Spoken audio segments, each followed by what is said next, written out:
Andrew,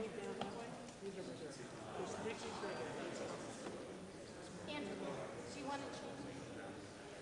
Are you okay? What's that? You okay? Okay. Is that good? Yeah, yeah.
All the way down, that's the policy, please scoot all the way down.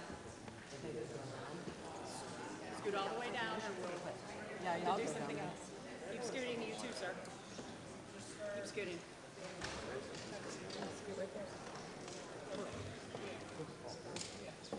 Keep scooting.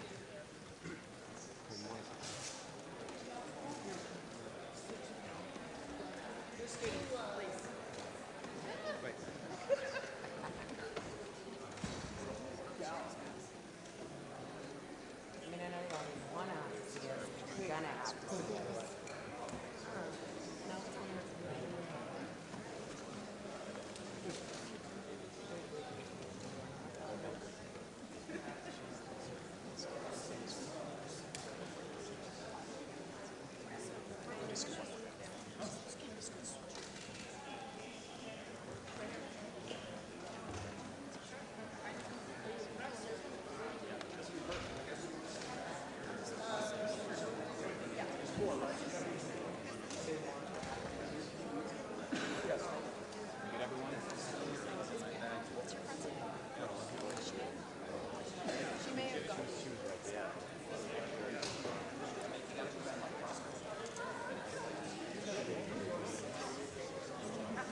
about being a defendant in Nuremberg 2.0, sir?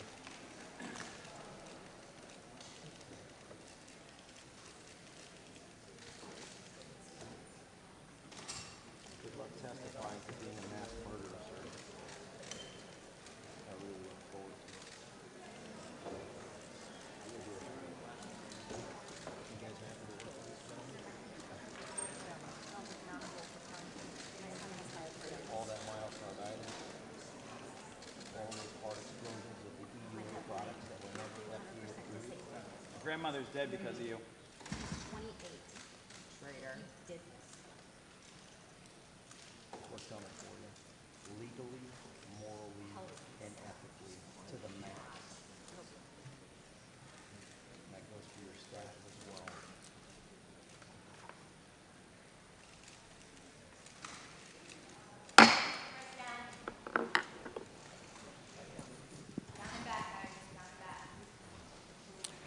The Select Subcommittee on the Coronavirus Pandemic will come to order. I want to welcome everyone this morning. Pursuant to Committee on Oversight and Accountability Rule 7D, members of the committee may participate in today's Select Subcommittee hearing for purposes of questions. At the discretion of the chair and pursuant to an agreement with the Committee on Energy and Commerce, the chairman and ranking member of the Committee on Energy and Commerce, Subcommittee on Oversight and Investigations, Mr. Morgan Griffith and Ms. Kathy Castor are permitted to participate in today's hearings for the purposes of questions and give 3-minute opening statements. Without objection, pursuant to Clause 4A, 3A of House Resolution 5 and Clause 2J, 2C of House Rule 11, the chair may recognize staff of the Select Subcommittee for questions for equal periods of time not to exceed 30 minutes.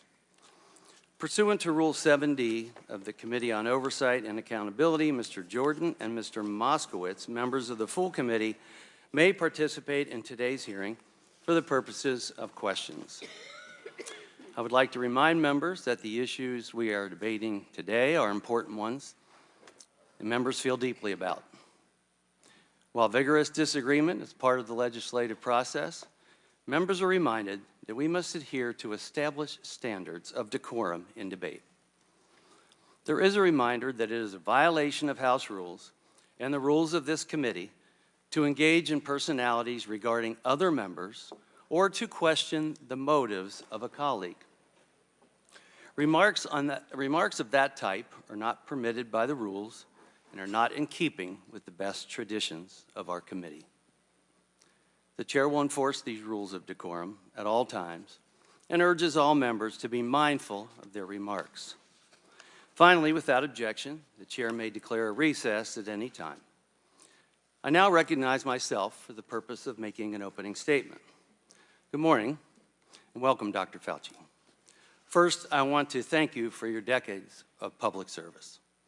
You served your country through multiple epidemics, pandemics, and health crises. I do want to say I'm sorry about the threats that you have received. As someone who's been shot at and received threats as well, my heart goes out to you. This should never happen in America. Regardless of any disagreements we may have, you chose to serve, and I want to extend our appreciation and gratitude. I want to thank you publicly for working with our Doctors Caucus during Operation Warp Speed and the time you spent with us and Dr. Collins. I also want to thank you for your willing cooperation with the Select Subcommittee. You have voluntarily sat for more than 14 hours of testimony and are appearing voluntarily today. This is more than we can say about other witnesses we have called, and we appreciate it. Dr. Fauci, we're here to investigate the COVID-19 pandemic and to explore lessons learned, positive or negative, and to better prepare for future pandemics. Simply put, America cannot move forward, though, without looking back. We must know what went right and what went wrong in order to best ingrain proficiencies and remedy deficiencies. In 15 months, the Select Subcommittee has sent more than 115 investigative letters, conducted 30 transcribed interviews, resulted in hundreds of hours of testimony, held, including today, 27 hearings or briefings, and reviewed more than 1.5 million pages of documents. We aren't here to throw the baby out with the bathwater. That's not the intent. We are following the facts, holding wrongdoers accountable, and planning for a better, more prepared future. Beginning early in 2020, you became the figurehead of public health. There were drinks named after you, you got bobbleheads made in your likeness, you were on the cover of Vogue, threw out the first pitch at a Washington Nationals game. Almost overnight, you became a celebrity and a household name, in addition to being a public health official. Americans from coast to coast and beyond listened to your words, and this is where I think we could have done better. And this goes to both sides of the aisle. We should have been more precise. We should have used words and phrases that are accurate and not misleading. And we should have been honest, especially about what we didn't know. Dr. Fauci, I'm not a virologist, but I am a physician, and like most physicians, we are constantly learning, which is why we do continuing medical education, and we always seek new information. We learn new things based on new data, and we want to give our patients the best possible care based on new findings and improvements in science. At a time when you were prompting the proximal origin paper, whose focus was to, quote, disprove the lab leak theory, end quote, I was in lockdown, researching with another physician in Ohio to try and understand the pathology, the affected physiology, and what treatments worked, and even how to diagnose COVID before we had specific COVID tests. My friend even made a phone call to an infectious disease doctor in China looking for help. As well, during that time, we discovered the Barrick-Shih 2015 article on creating a chimera using gain-of-function type technology. While policy decisions should have been based on scientific data, some frankly were not. The burdensome 6-foot social distancing rule did not have sufficient scientific report. In your words, it just sort of appeared. Distancing made sense, but the 6 feet was arbitrary. Even Dr. Collins said he still hasn't seen any empirical evidence to support the 6-foot rule. A rule that shut down schools and businesses, a rule that will have negative ramifications for decades. As the pandemic wore on, more mandates also just sort of appeared. But the American public didn't get to see the scientific data to support these mandates. Americans were aggressively bullied, shamed, and silenced for merely questioning or debating issues such as social distancing, masks, vaccines, or the origins of COVID. Many Americans were willing to comply with the 15 days to slow the spread and understood the necessity of banning travel from certain countries in an attempt to slow down the virus. But many Americans became very frustrated when components of those 15 days stretched into years. And it should not have been the case that Americans were forced to comply with oppressive mandates when those who chose to illegally cross our southern border were not.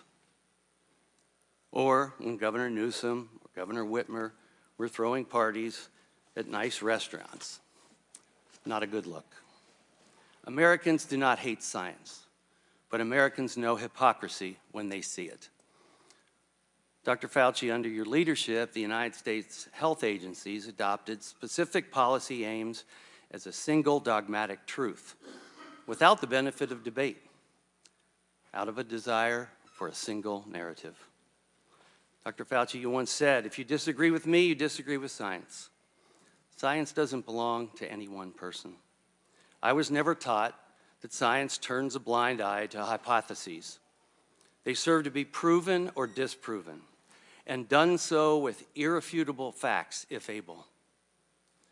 It was interesting that you chose not to pursue an aggressive and transparent scientific investigation of both natural spillover and lab leak. We have been investigating both hypotheses. You testified before the Select Subcommittee in your transcribed interview that the lab leak theory was not a conspiracy theory. You embraced the proximal origin letter. It wasn't necessarily a full peer-reviewed research paper, but you embraced proximal origin letter and you shared it with the public from the White House lawn. You stated during your transcribed interview that you did not review published articles that considered a potential lab leak of COVID-19. This is especially concerning if the works in question were conducted at a more risky and less safe BSL-2 lab. Nevertheless, any dissent from your chosen scientific position was immediately labeled as anti-science. Anything less than complete submission to the mandates could cost you your livelihood, your ability to go into public, your child's ability to attend school. Families were thrown off planes and shamed when their 2-year-olds struggled to wear a mask. Children with disabilities lost access to therapy that they and their families depended on. Students were out of the classroom and told to attend school remotely, even when the science clearly demonstrated it was safe for them to go back in the classroom. This harmed low-income students the most. And how were single-parent households supposed to teach their own children and work at the same time? Dr. Fauci, you oversaw one of the most invasive regimes of domestic policy the U.S. has ever seen, including mask mandates, school closures, coerced vaccination, social distancing of 6 feet, and more. We've learned many lessons. Our early fear and confusion was understandable. COVID-19 was clearly a novel virus. Under your leadership, NIAID allowed disgraced characters like Dr. Peter Daszak to use millions in taxpayer dollars to conduct risky gain-of-function experiments in Wuhan, China. The actions of EcoHealth and Dr. Daszak call into question the integrity of NIAID's policies and procedures as a whole, as well as your role, Dr. Fauci, as NIAID's director. You did sign off on his research grant. We need to know why Dr. David Morans, your direct report for more than 2 decades, assisted Dr. Daszak in avoiding oversight and scrutiny and said that you were involved. Your senior advisor and seemingly your chief of staff repeatedly attempted to evade transparency laws to shield information from public scrutiny. We have senior officials from your office in their own writing discussing breaking federal law, deleting official records, and sharing private government information with grant recipients. The office you directed and those serving under your leadership chose to flout the law and bragged about it. Why did you allow your office to be unaccountable to the American people? You were the highest paid person in the government. This makes you more accountable to the people, not less. Dr. Fauci, whether intentional or not, you became so powerful that any disagreements the public had with you were forbidden and censored on social and most legacy media time and time again. This is why so many Americans became so angry, because this was fundamentally un-American. If I make a mistake, I answer to the people of Ohio who elected me and to my own conscience. When you and your agency made mistakes, Dr. Fauci, what happened? We all need to be held accountable. Sometimes it's as simple as saying, we were wrong. You took the position that you presented the science. Your words came across to so many people as final and as infallible in matters pertaining to the pandemic. But such rigid demands of an ideologically diverse people, like Americans, shattered public trust in American health institutions. Because I said so has never been good enough for Americans, and it never will be. It's built into the American spirit. We have a thirst for information, a drive for advancement. Americans were first in flight. We landed on the moon. We've cured diseases. You've been part of that. and we made innumerable discoveries and explorations that forever changed humanity. Americans do not want to be indoctrinated. They want to be educated. And they prefer to make their health decisions in conjunction with the doctor that they know and trust. To be successful, our federal public health institutions must be accountable to the people again. To be successful, our health organizations must do what they are supposed to do: protect Americans. I look forward to a robust and on-topic discussion. I thank you. I would now like to recognize Ranking Member Ruiz for the purpose of making an opening statement. Thank you, Mr. Chairman. Hello, Dr. Fauci, and thank you for being here. When I was named ranking member of the Select Subcommittee last February, I made a commitment to follow the facts and objectively analyzing the origins of the COVID-19 pandemic. I made a promise to keep an open mind about how the pandemic started, because understanding whether the novel coronavirus emerged from a lab or from nature is essential to better preventing and preparing for future public health threats and to better protecting the American people. And as the origins of the novel coronavirus still remain inconclusive, I stand by these commitments to this day. But nearly a year and a half into House Republicans' extreme and chaotic majority, I believe we need to take stock of what the Select Subcommittee has accomplished and whether it has meaningfully improved our preparedness for the next public health threat in our nation. Under the guise of investigating the pandemic's origins, House Republicans have abdicated their responsibility to objectively examine how COVID-19 came to be, and instead weaponize concern about a lab-related origin to fuel sentiment against our nation's scientists and public health officials for partisan gain. They have done so with one particular public health official in mind, Dr. Anthony Fauci.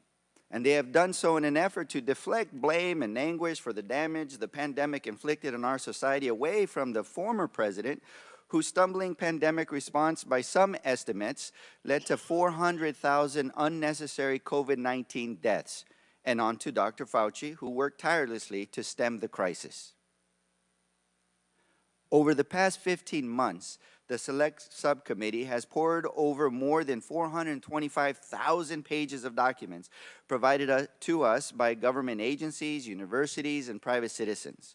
We have conducted more than 100 hours of closed-door interviews with 20 current and former federal officials and scientists. And what we have found is the following. Dr. Fauci did not fund research through the EcoHealth Alliance grant that caused the COVID-19 pandemic. Dr. Fauci did not lie about gain-of-function research in Wuhan, China. And Dr. Fauci did not orchestrate a campaign to suppress the lab leak theory.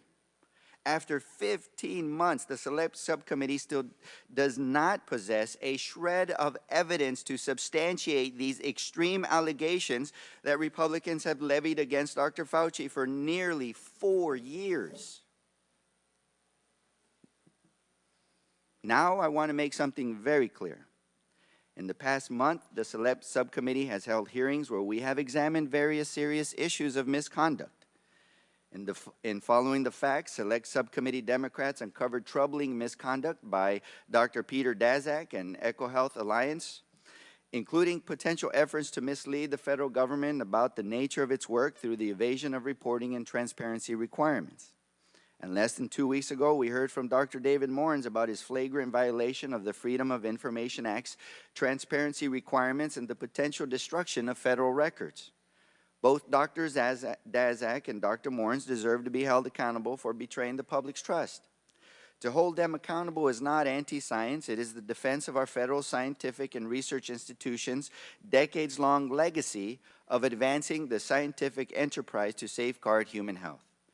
But baselessly suggesting without evidence that these discrete instances of misconduct are equivalent to our nation's scientists and public health officials causing the COVID-19 pandemic, which has killed more than 1 million Americans and inflicted an immeasurable toll on our society, is also a betrayal of the public's trust, which each of us are stewards of as elected members of this body. Today's hearing comes at a pivotal moment for our nation's public health. With the darkest days of the COVID COVID-19 pandemic behind us, thanks to the Biden administration's leadership, we are now faced with a crisis of declining confidence in the very science and public health interventions that lifted our society from one of the most challenging periods in our nation's history. And as we look to the future, we find ourselves at a fork in the road. We can go down the path of fueling mistrust in the interventions that saved us, like vaccines, masking, and social distancing, and the public health officials like Dr. Fauci, who worked tirelessly and with extremely limited and evolving information about a novel virus to save lives during one of the greatest crises of our time. Or we can work constructively on the forward-looking policies and solutions that we know are necessary to prevent and better prepare us for the public health threats that are yet to come. Since my first day as ranking member, I set out to take the latter path, the path of putting people over politics and prioritizing solutions to better prepare us for the next pandemic. And it has been my hope that Republicans would join Democrats in the forward-looking work that will better protect our constituents. Strengthening oversight of potentially risky research domestically and abroad is an essential part of this conversation, and so is closing pathways for zoonotic transfers of viruses in nature and investing in our public health infrastructure to ensure that when future viruses arrive, we are ready. When Democrats were in the majority, we made important strides in these objectives by passing the Consolidated Appropriations Act of 2023, which strengthened the protections against undue influence in our biomedical research, improved training and transparency for the handling of select agents, paved the way for the interagency collaboration to fortify zoonotic disease prevention, invested in our infectious disease workforce, and enhanced our supply chain preparedness and ability to rapidly develop and deploy medical countermeasures. And ahead of today's hearing, more than 90 health and medical organizations, including the American Public Health Association, the American College of Physicians, the American Academy of Family Physicians, the Infectious Disease Society of America, the Association of State and Territorial Health Officials, and the National Association of County and City Health Officials wrote to the Select Subcommittee urging us to, quote, stand against efforts to weaken the ability of the nation's public health agencies to protect the nation's health, and to take additional action to fortify our nation's public health workforce and infrastructure. I seek unanimous consent to enter this letter into the hearing record. Without objection. As we sit here today, I have not lost hope that in the remaining months of the Select Subcommittee, we can work together to build on this legacy and make objectively examining the origins of the novel coronavirus a part of this forward-looking work. I stand by my commitments I mentioned earlier to take a serious, balanced look at all possibilities for the origins of COVID-19 pandemic. And I stand ready to work with every member of this Select Subcommittee on this critically important mission so that we can save future lives. And I believe I still have some time left. So at that, I'd like to recognize Mr. Raskin with the remaining time. Thank you, Dr. Ruiz. Public health is a matter of urgent and comprehensive public concern. Under Donald Trump, when the COVID-19 pandemic began and spun out of control, we came close to becoming a failed state, which the political scientists define as a state that cannot deliver the basic goods of existence to its people. According to Dr. Deborah Birx, Donald Trump's own COVID-19 advisor, America unnecessarily lost hundreds of thousands of people because of the recklessness and indifference of Donald Trump and his administration. Now the people who brought you the political big lie, claiming absurdly that Trump won the 2020 election, which he lost by more than 7 million votes, now bring you the medical big lie, making the outlandish claim that Dr. Fauci was responsible for causing COVID-19. Using the Select Subcommittee as a platform for this disinformation, House Republicans now find themselves in the familiar position where their own investigation debunks their runaway political rhetoric. Just like the broader committee's impeachment drive proved only that there were no presidential crimes, much less high crimes and misdemeanors attributable to Joe Biden, the investigation of Dr. Fauci shows he is an honorable public servant who has devoted his entire career to the public health and the public interest, and he is not a comic book supervillain. He did not fund research to create the COVID-19 pandemic. He did not lie to Congress about gain-of-function research in Wuhan. And he did not organize a lab leak suppression campaign.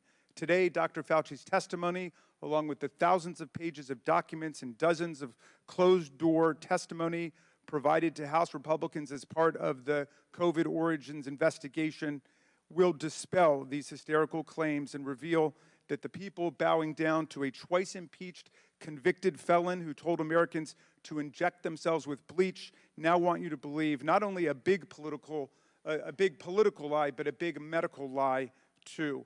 I hope that this committee will be able to correct all of the propaganda and disinformation today, and we will be able to actually return to what the good ranking member has said, which is an authentic investigation of the origins of the pandemic. And I will yield back to the gentleman. And I yield back. I now recognize Mr. Griffith for a 3-minute statement. Good morning. I want to again thank the leadership of this committee for including the Energy and Commerce Committee in this hearing. Dr. Fauci, the recent revelations that Dr. Morenz, a senior advisor, and your Chief of Staff, Greg Folkers, routinely evaded federal records laws, including the Freedom of Information Act, or FOIA, and those were a shock. That was a shock. I've been doing oversight now for over 14 years, or right at 14 years, and the scale of the effort to evade FOIA by some at the National Institute of Allergy and Infectious Diseases, or NIAID, has surprised even me. These men were among your most senior and trusted staff at an agency you led for nearly 40 years. They worked for you for decades. Your calendars show that you met with them multiple times a week during the pandemic. You co-authored dozens of papers with Dr. Morenz. He directly implicates you. Even the head of the NIAID FOIA office was apparently in on some of this conspiracy. And I know my colleagues on the other side love to say we're always talking conspiracy, but when the facts lead you there, whether you knew about it or not, when the facts lead you that your agency was involved in some form of a conspiracy related to COVID origins, we have to follow those facts. It is hard to believe that all of this occurred without your knowledge and or approval. In civil law, when one party has destroyed or refuses to produce evidence that's within its possession, a jury is allowed to draw an adverse inference that the information destroyed or not produced was unfavorable. Therefore, until we get a full accounting of all of the communications among NIAID's leadership, it's reasonable for us to assume that missing information would mirror the private doubts expressed by so many virologists and other scientists related to your public positions. While telling the public, the media, and Congress that COVID-19 almost certainly emerged from nature, experts you convened as a team privately worried that a research-related incident was a possible, if not the probable, origin of the virus. Dr. Christian Anderson even said in February of 2020, quote, "I think the main thing still in my mind is that the lab escape version of this is so friggin' likely to have happened because they were already doing this type of work and molecular data is fully consistent with that scenario." Further, while you and other NIAID officials were assuring us that the virus could not have come from the Wuhan Institute of Virology, NIAID didn't actually have an idea as to what the full scope of Wuhan's coronavirus research was, or even the trajectory of its gain-of-function research. Now, that may be because EcoHealth wasn't giving you the reports. I grant that. But this joint investigation has shown just how little oversight NIAID does of risky experiments involving potential pandemic pathogens. NIAID set up a system designed to greenlight potentially risky experiments while avoiding HHS department-level review. The same program officers who act as advocates for their scientific area are responsible for assessing whether an experiment is too dangerous. That creates a conflict of interest. I think that means that when an agency is taking the final approval, we ought to take that final approval away from the agencies like NIAID that fund it. Thank you, Mr. Chairman. I yield back. I now recognize Ms. Castor for a 3-minute statement, and I will oblige you an extra 30 seconds as well. Thank you, Dr. Fauci, for your appearance today and for your decades of service to our country. During your 39 years at the helm of America's leading health research institute, the National Institute of Allergy and Infectious Diseases, you tackled some of the most serious health threats, including AIDS, Zika, Ebola, SARS-CoV-1, and COVID-19. Your leadership and service to Republican and Democratic administrations and all Americans saved countless lives and resources. We owe you a debt of gratitude. While the evidence to date points to COVID-19 having originated from an animal market in China, the Chinese Communist Party has blocked access to important information that could help confirm the origin of the virus.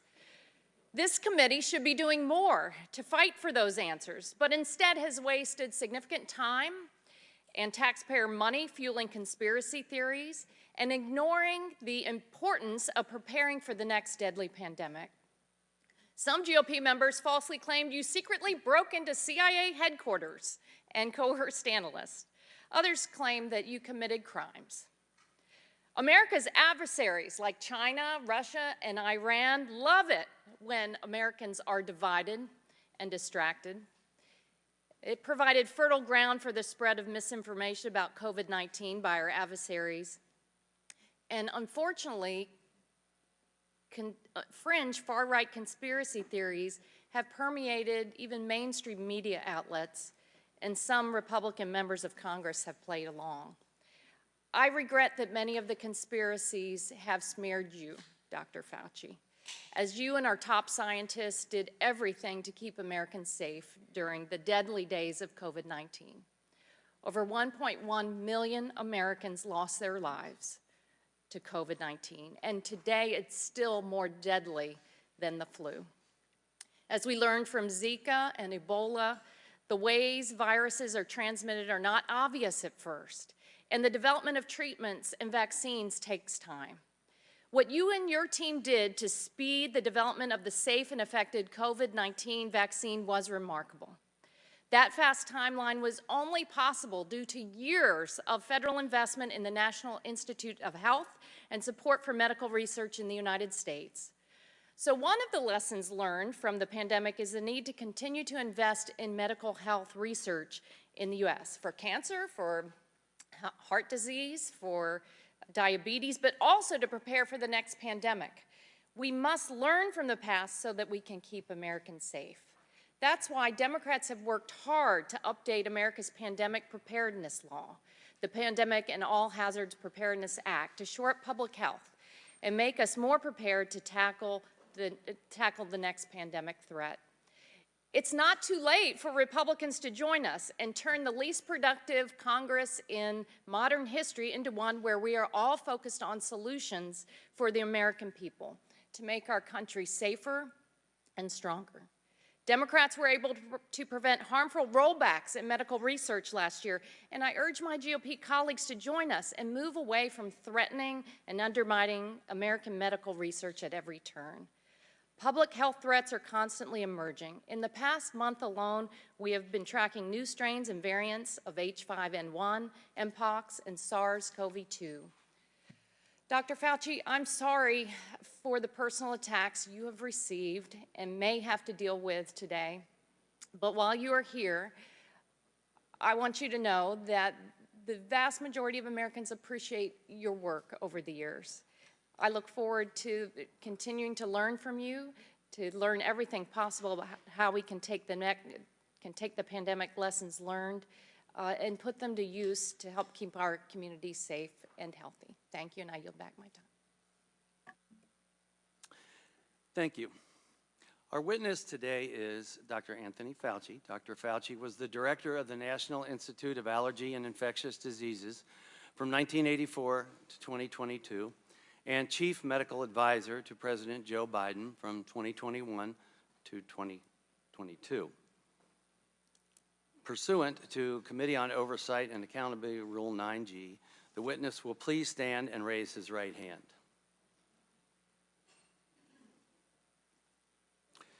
Do you solemnly swear or affirm that the testimony that you are about to give is the truth, the whole truth, and nothing but the truth, so help you God? Thank you. Let the record show that the witness answered in the affirmative. The Select Subcommittee certainly appreciates you for being here today, and we look forward to your testimony. Let me remind the witness that we have read your written statement, and it will appear in full in the hearing record. As requested, please limit your oral statement to 6 minutes. As a reminder, please press the button on the microphone in front of you so that it is on and the members can hear you. When you begin to speak, the light in front of you will turn green. After 5 minutes, the light will turn yellow, and when the red light comes on, your 6 minutes has expired, and we would ask that you please wrap up. I now recognize Dr. Fauci to give an opening statement. Mr. Chairman, Ranking Member Ruiz, members of the subcommittee, thank you for this opportunity to testify. Prior to my retirement from federal service in December 2022, I had been at the NIH for 54 years and director of NIAID for more than 38 years. In those posts, I was deeply involved in the scientific and public health response to several infectious diseases outbreaks, including HIV/AIDS, pandemic flu, Ebola, and Zika.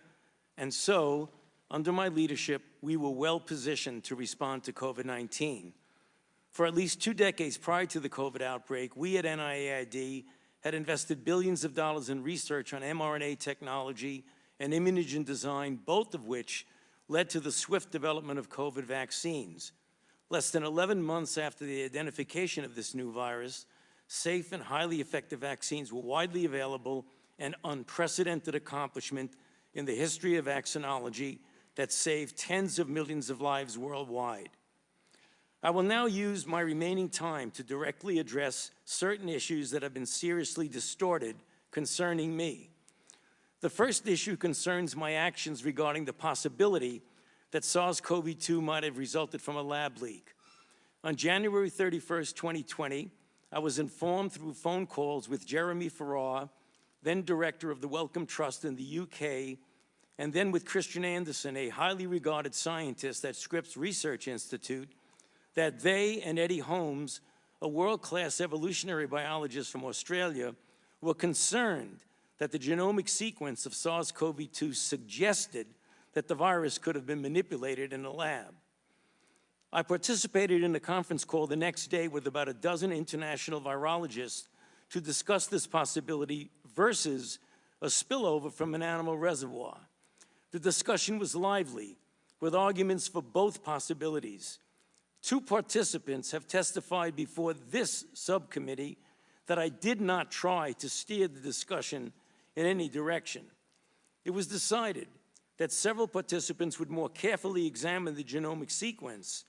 After this further examination, several who at first were concerned about lab manipulation became convinced that the virus was not deliberately manipulated. They concluded that the most likely scenario was a spillover from an animal reservoir, although they still kept an open mind. They appropriately published their opinion in the peer-reviewed literature. The accusation being circulated that I influenced these scientists to change their minds by bribing them with millions of dollars in grant money is absolutely false and simply preposterous. I had no input into the content of the published paper. The second issue is a false accusation that I tried to cover up the possibility that the virus originated from a lab. In fact, the truth is exactly the opposite. I now quote from an email that I sent to Professor Farrar on February 1, 2020, quote, "Jeremy, I just got off the phone with Christian Anderson, and he related to me his concern about the furin site mutation in the spike protein of the virus. I told him that as soon as possible, he and Eddie Holmes should get a group of evolutionary biologists together to carefully examine the data to determine if his concerns are validated, and they should report it to the appropriate authorities. I would imagine that in the USA, this would be the FBI, and in the UK, it would be MI5. In the meantime, I will alert my US government official colleagues of my conversation with you and Christian and determine what further investigation they recommend. Let us stay in touch. Best regards, Tony," unquote. It is inconceivable that anyone who reads this email could conclude that I was trying to cover up the possibility of a lab leak. I have always kept an open mind to the different possibilities. Another issue is that of Dr. David Morans, who has the title of Senior Advisor to the NIAID Director, and who recently has been investigated for conduct unbecoming a government official. Naturally, given his title, a connection is made to me. With respect to his recent testimony before this subcommittee, I knew nothing of Dr. Morin's actions regarding Dr. Daszak, EcoHealth, or his emails. It is important to point out for the record that despite his title, and even though he was helpful to me in writing scientific papers, Dr. Morans was not an advisor to me on institute policy or other substantive issues. At NIAID, we had weekly executive committee meetings of the institute leadership and daily morning meetings of my immediate staff. And to the best of my recollection, he attended neither of these. Furthermore, his office is located in a different building from that of the NIAID director. Finally, in a majority staff memorandum of May 22nd, 2024, there is a statement, quote, Dr. Fauci may have conducted official business via personal email, unquote. Let me state for the record that to the best of my knowledge, I have never conducted official business using my personal email. Thank you for listening. I would be happy to address these and any other issues in the discussion period. Thank you. I now recognize myself for as much time as I may consume for questions, with equal time being afforded to the ranking member. Dr. Fauci, February 1, 2020, you were on a call with Dr. Farrar, Dr. Collins, and other scientists regarding the potential that COVID-19 was engineered. Was CDC Director Redfield on that call? No, he was not. Okay. Dr. Fauci, you've said that you had to rely on virologists and evolutionary biologists regarding origins because you're not an expert. Is Dr. Redfield a virologist? I believe he is. Yeah. He is.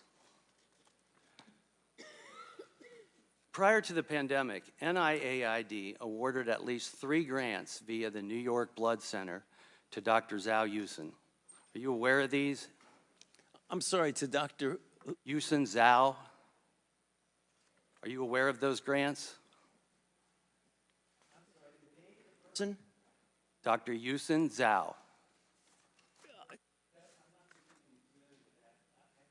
Your microphone is not on, Doctor.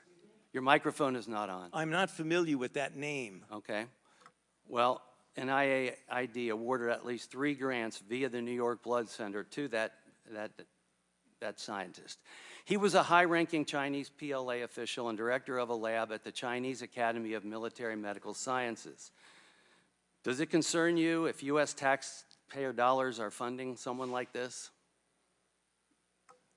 Grants that are submitted to the NIAID go through a very extensive... Does it concern you? I'm not talking about the process well, right now. I don't know Does it concern you that that U.S. taxpayer dollars would be going to someone who's a high-ranking Chinese PLA official? Yes or no? I would have to know more about that, Mr. Chairman, Okay. because I don't even Well, know it the concerns person me. you're talking about. Are you or were you ever aware that the U.S. State Department in 2005 issued warnings that the Chinese government was working on the creation of bioweapons? I was not aware of that. Thank you. Did you ever discuss the Chinese bioweapons program with anyone in the intelligence community? I've never discussed the Chinese bioweapons program, to my knowledge, with anybody. Before, during, or after the COVID-19 pandemic, did you speak to the FBI, CIA, DIA, or any U.S. intelligence agency concerning viral research of any kind? What time frame are you talking about, sir? I said before, during, or after the COVID-19 pandemic. Did you speak to the FBI, CIA, DIA, or any U.S. intelligence agency concerning viral research of any kind? I can't give you the specifics of it, but back in the time of the anthrax attacks, we certainly had a number of briefings of by agencies that were intelligence agencies. I don't remember who they were. It could have been any of the above that you mentioned, about the possibility that there were bioweapons that had fallen into the hands of bad actors, i.e. terrorists, that might have been used potentially as a bioterror attack. That was at a time when we had thought that the anthrax So attacks... I appreciate that. I appreciate your expertise in that. Well, that's the answer. But did you at any time talk concerning viral research of any kind?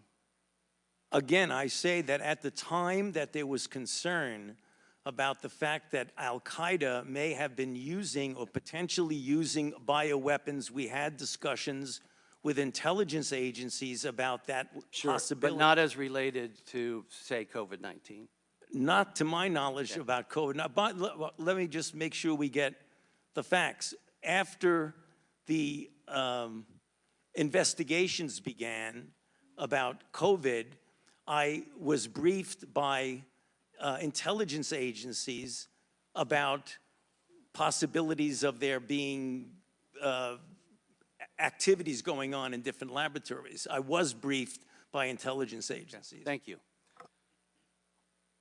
Science is always open to debate, and it's a benefit. The science supported restricting travel from certain countries at the beginning of the pandemic. And after these orders went into effect, the president was called racist and xenophobic. Dr. Fauci, you said in your transcribed interview that you supported those orders. Dr. Fauci, were those orders racist and xenophobic? No, they were not. Thank you. The vaccine saved millions of lives, and I want to thank you for your support and engagement on that. However, despite statements to the contrary, it did not stop transmission of the virus. Did the COVID vaccine stop transmission of the virus? That is a complicated issue because in the beginning, the first iteration of the vaccines did have an effect, not 100%, not a high effect. They did prevent infection and subsequently, obviously, transmission. However, it's important to point out something that we did not know early on that became evident as the months went by, is that the durability of protection against infection and hence transmission was relatively limited, whereas the duration of protection against severe disease, hospitalization, and deaths was more prolonged. We did not know that in the beginning. In the beginning, it was felt that, in fact, it did prevent infection and thus transmission, but that was proven as time went by to not be a durable effect. Yeah, it definitely had a positive effect for many people, especially those that were vulnerable. But we knew from the trials that people that got vaccinated still were subject to getting COVID. So was the COVID vaccine 100% effective? I don't believe any vaccine is 100% effective. I now recognize the ranking member, Dr. Reeves from California, for 5 minutes of questions. Thank you. Over the past year and a half, my colleagues on the other side of the aisle have relentlessly vilified Dr. Fauci under the guise of investigating the origins of the COVID-19 pandemic. But after reviewing nearly 500,000 pages of documents, conducting 20 closed-door interviews, and receiving testimony from nearly a dozen witnesses brought before this Select Subcommittee for public hearings, they have come up empty-handed for evidence of their extreme allegations that Dr. Fauci lied about gain-of-function research at the Wuhan Institute of Virology and caused the COVID-19 pandemic. So I'd like to address both of the Republican claims in turn. Throughout the majority's investigation, the Select Subcommittee has heard 3 definitions for gain-of-function research. Of the 3, Republicans have relied heavily on an overly broad definition that has no regulatory significance. Let me repeat that. No regulatory significance. In fact, their definition is so broad that it would include the manufacture of flu vaccines as gain of function. Because it is so broad, the National Institute of Health does not use that definition when assessing whether proposed research is or is not, quote unquote, gain of function research. For those assessments, NIH has instead appropriately used the definitions provided in regulations. And to be clear, the Select Subcommittee has been reminded by witnesses after witness that NIH at all times referred to regulations for the definition of gain-of-function research, and not to a nebulous, expansive definition with no legal bearing that is so broad it could apply to, again, the manufacturing of flu vaccines. Dr. Fauci, according to the regulatory definitions, for example, in P3CO, that NIH applied to proposed research, did NIH ever fund gain-of-function research in Wuhan, China?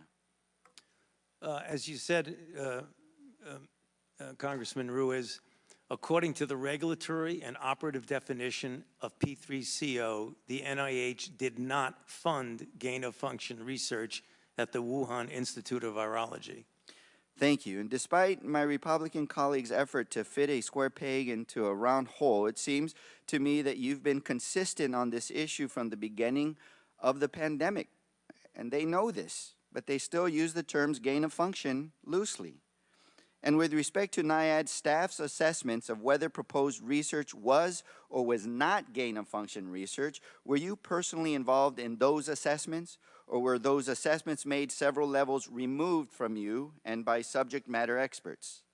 Those assessments were done by highly qualified and experienced program people several levels below me. Thank you. And your public statements that NIH did not fund gain-of-function research in Wuhan reflected the assessments made by NIAID subject matter experts applying a definition found in the regulation known as the P3CO framework. Is that correct? That is correct. Thank you, and thank you for clarifying that. In fact, all of that is abundantly clear in your 2021 Senate testimony on this matter. When asked by the Senate about gain-of-function research, you testified, quote, "That is why we have committees. We have a P3CO committee." You also testified in 2021, quote, "Gain-of-function is a very nebulous term. We have spent, not us, but outside bodies, a considerable amount of effort to give a more precise definition to the type of research that is of concern that might lead to a dangerous situation." You are aware of that. That is called P3CO. That was back in 2021. At the time of your May 2021 testimony, P3CO had been the operative definition of gain-of-function research for several years, correct? That is correct. So I will note that at your transcribed interview in January, the majority conceded that NIH did not fund research in Wuhan that met the criteria of P3CO. I encourage the audience to read the transcript of that interview so you can evaluate the merit of the majority's claims for yourselves. So now, if we could quickly turn to the irresponsible and false accusation that you created SARS-CoV-2, the virus responsible for the COVID-19 pandemic. So this accusation centers on a grant NIAID awarded to EcoHealth Alliance with a subaward to the Wuhan Institute of Virology. And we have been entertained earlier about the suggestion that this funding could have possibly gone to a bioweapons research capacity as well. So I want to be clear, no evidence provided to the Select Subcommittee demonstrates that the work performed under NIH funding, including at the Wuhan Institute of Virology, led to the creation of SARS-CoV-2. The majority has failed to demonstrate or even credibly suggest that any of the viruses studied under the grant could even possibly have been the progenitor virus. Dr. Fauci, could you briefly explain why none of the viruses studied under the EcoHealth Alliance grant could have been the progenitor virus of the SARS-CoV-2? When you're talking about the evolution of a virus from one to another, the viruses that were studied under the subaward to the Wuhan Institute that have been reported in progress reports in the literature and published papers, those viruses were phylogenetically so far removed from SARS-CoV-2 that it is molecularly impossible for those viruses to have evolved or being made into SARS-CoV-2. It's just a virological fact. They were so far removed that it could not possibly be a progenitor of SARS-CoV-2. So I want to be very clear on this point that the funding and the research conducted by EcoHealth did not produce SARS-CoV-2. That doesn't negate that this lab could have, another lab could have been doing research and it could have leaked from a lab. It still is a possibility, but it was not directly, or it was not funded by NIAID or NIH. And just for the record, this information was provided by NIH to then Oversight Ranking Member James Comer nearly 3 years ago in October 2021. So despite the clear evidence that Dr. Fauci and his agency did not fund gain-of-function research under the P3CO regulatory definition, and that the virus is studied under the federally funded grant, EcoHealth Alliance grant, could not have been the progenitor virus for SARS-CoV-2, Republicans have levied these unsubstantiated allegations knowing very well that they are not true. And they have done so to push their extreme partisan narrative that Dr. Fauci and our nation's public health officials caused the COVID-19 pandemic. Yep. Now recognize the chairman of the full committee, Mr. Comer from Kentucky, for 5 minutes of question. Thank you. Dr. Fauci, in your opening statement, you attempt to distance yourself from your previous senior advisor, Dr. Moran's. You say that Dr. Moran's title was just made up, that he was not an advisor to you, and that his office was in a different building. So, Dr. Fauci, did Dr. Moran's report directly to you? Actually, I'm not sure exactly what the on-paper report is. He is senior advisor to the director, but it is conceivable we can get that information. He might have reported through someone lower, like my deputy. So your senior advisor did not report directly to you? There are very few people who report directly to me. Okay, Dr. Moran's testified that he could walk into your office anytime he wanted to. Is that true? No, that's not true. You don't just walk into the office. I mean, he's there. I mean, it's conceivable that Did he ever walk into your office? I would say he did occasionally, but the idea, can I finish the answer to you, sir? No, because I've got a lot of questions. Okay. Dr. Fauci, did you ever delete an official record? No.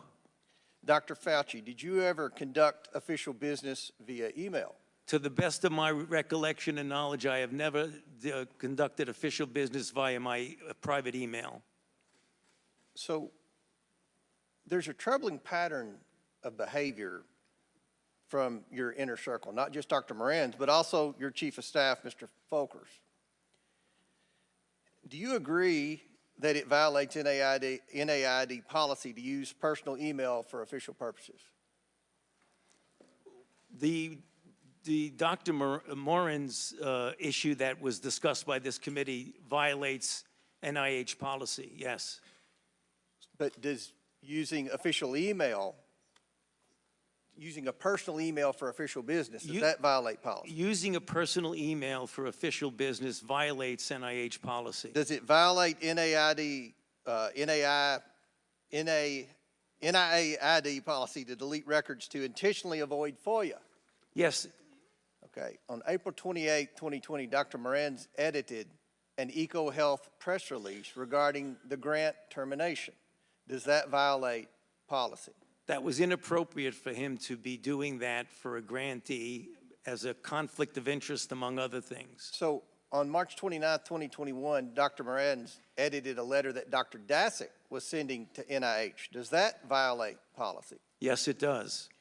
On October 25, 2021, Dr. Moran's provided Dr. Daszak with advice regarding how to mislead NIH on EcoHealth's late progress report. Does that violate policy? That was wrong and inappropriate and violated policy. On December 7th, 2021, Dr. Moran's wrote to the chair of EcoHealth's board of directors to, quote, put in a word, end quote, for Dr. Daszak. Does that violate policy?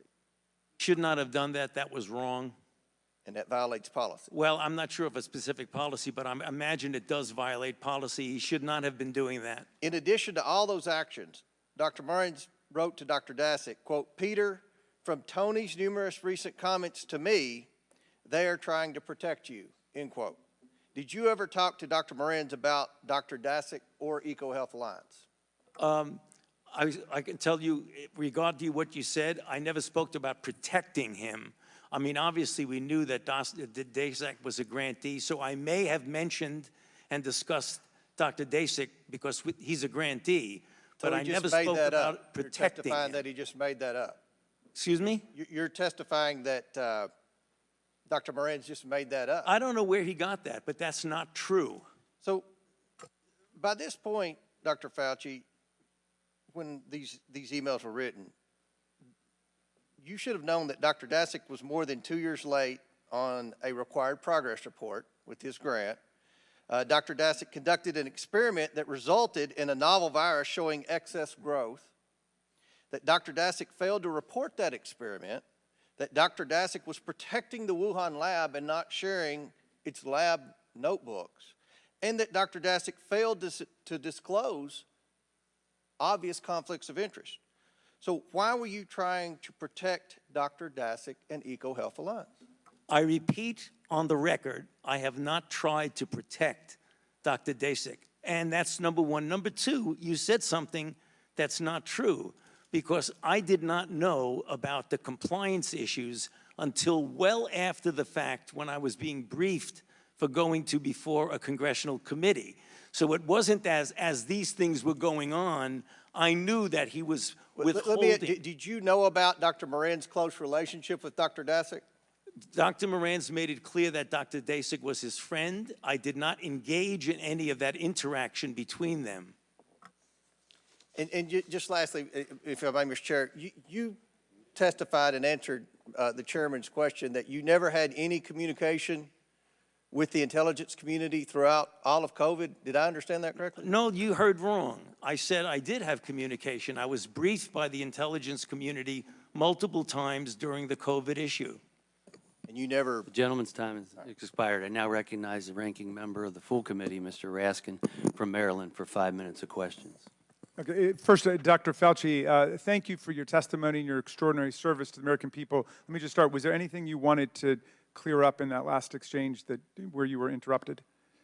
No, I think I made it clear. I mean, they were talking about my knowing about a lack of compliance. That became clear, Congressman Raskin, well after the fact. It isn't as if they were not complying and I was not monitoring their non-compliance. I didn't know about it until it was a done deal. Gotcha. You've been a scientist and a scientific administrator for 54 years. Is that right? More than a half century? And correct. You were director of the National Institute of Allergies and Infectious Diseases for more than 3 decades. Is that right? 38 plus years. 38 years, okay. And I assume that you've never been accused of trying to start a disease before. Is that right? That is correct. You have devoted your life to fighting infectious diseases for the American people. Is that right? That is correct.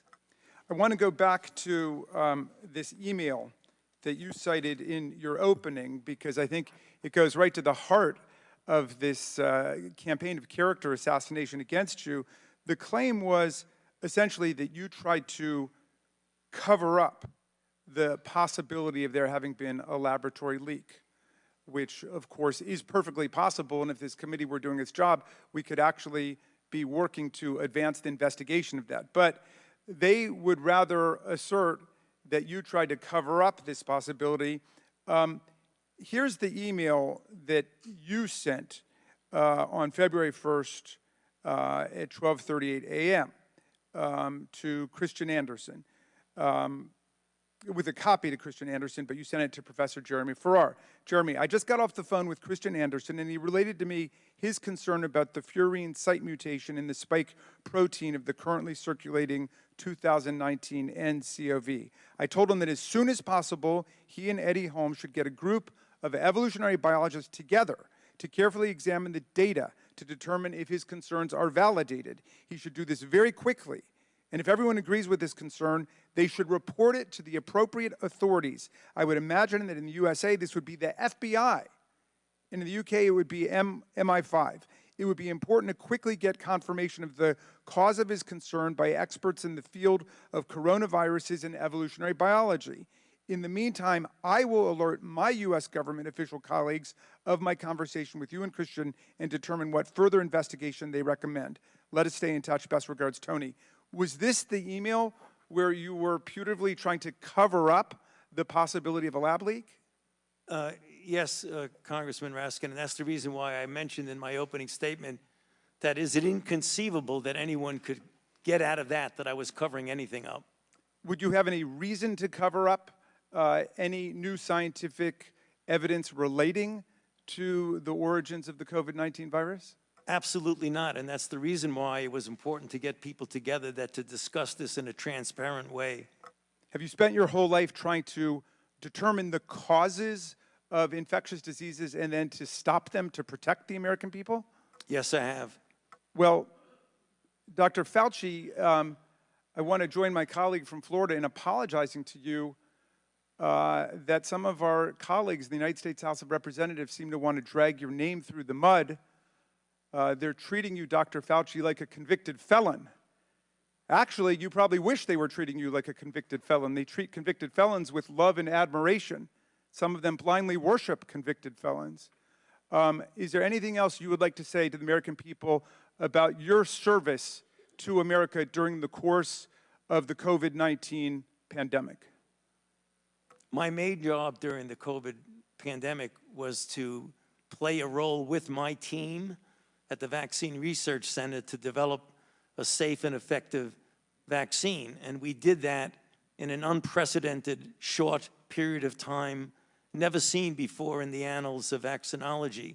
As we all know, that vaccine and those vaccines have resulted in saving of hundreds of thousands of lives in the United States and millions of lives throughout the world. Well, you have fought AIDS and HIV, you have fought COVID-19, and you are fearless in doing so. Do you have any reason to be afraid of scientific evidence or data or the truth? Not at all. Thank you. I will yield back to you, Mr. Chairman. Now recognize Mr. Griffith from Virginia for 5 minutes of questions. Thank you, Mr. Chairman. Good to see you, Dr. Fauci. So take a deep breath, because my questions change sometimes based on things that happen in the hearing. And I want you to follow the bouncing ball with me. And there's no gotcha at the end of this. I'm just trying to figure this out.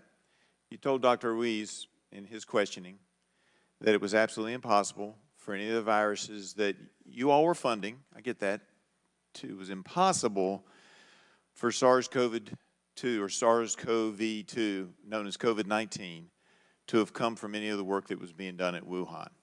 At the same time, you told Mr. Comer that you didn't know about the noncompliance by EcoHealth until after the fact and when the virus is already out there, however it got there.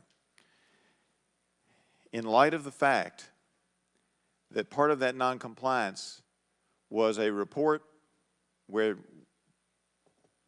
we uncovered, and I believe that Dr. Daszak was untruthful to this committee in one of his reports to NIAID, and further, that in the 2 most sensitive years related to the humanized mice experiments, we never got lab notebooks from Wuhan Institute of Virology. Can you understand, following the bouncing ball, why some of us doubt that, not that you had some hand in it or that you knew about it, but that doubt that you can state with certainty that it was impossible because they might have been doing stuff you didn't know about? Isn't that true?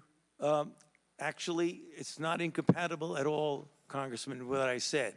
The viruses that were studied, whether you did or did not give a 5-year report on time, were still the viruses that phylogenetically would be impossible to be the precursor of SARS-CoV-2. So it was completely compatible with the statement that I made to Dr. Ruiz. Is that accurate as well, knowing that they had worked on adding a furin cleavage site to MERS?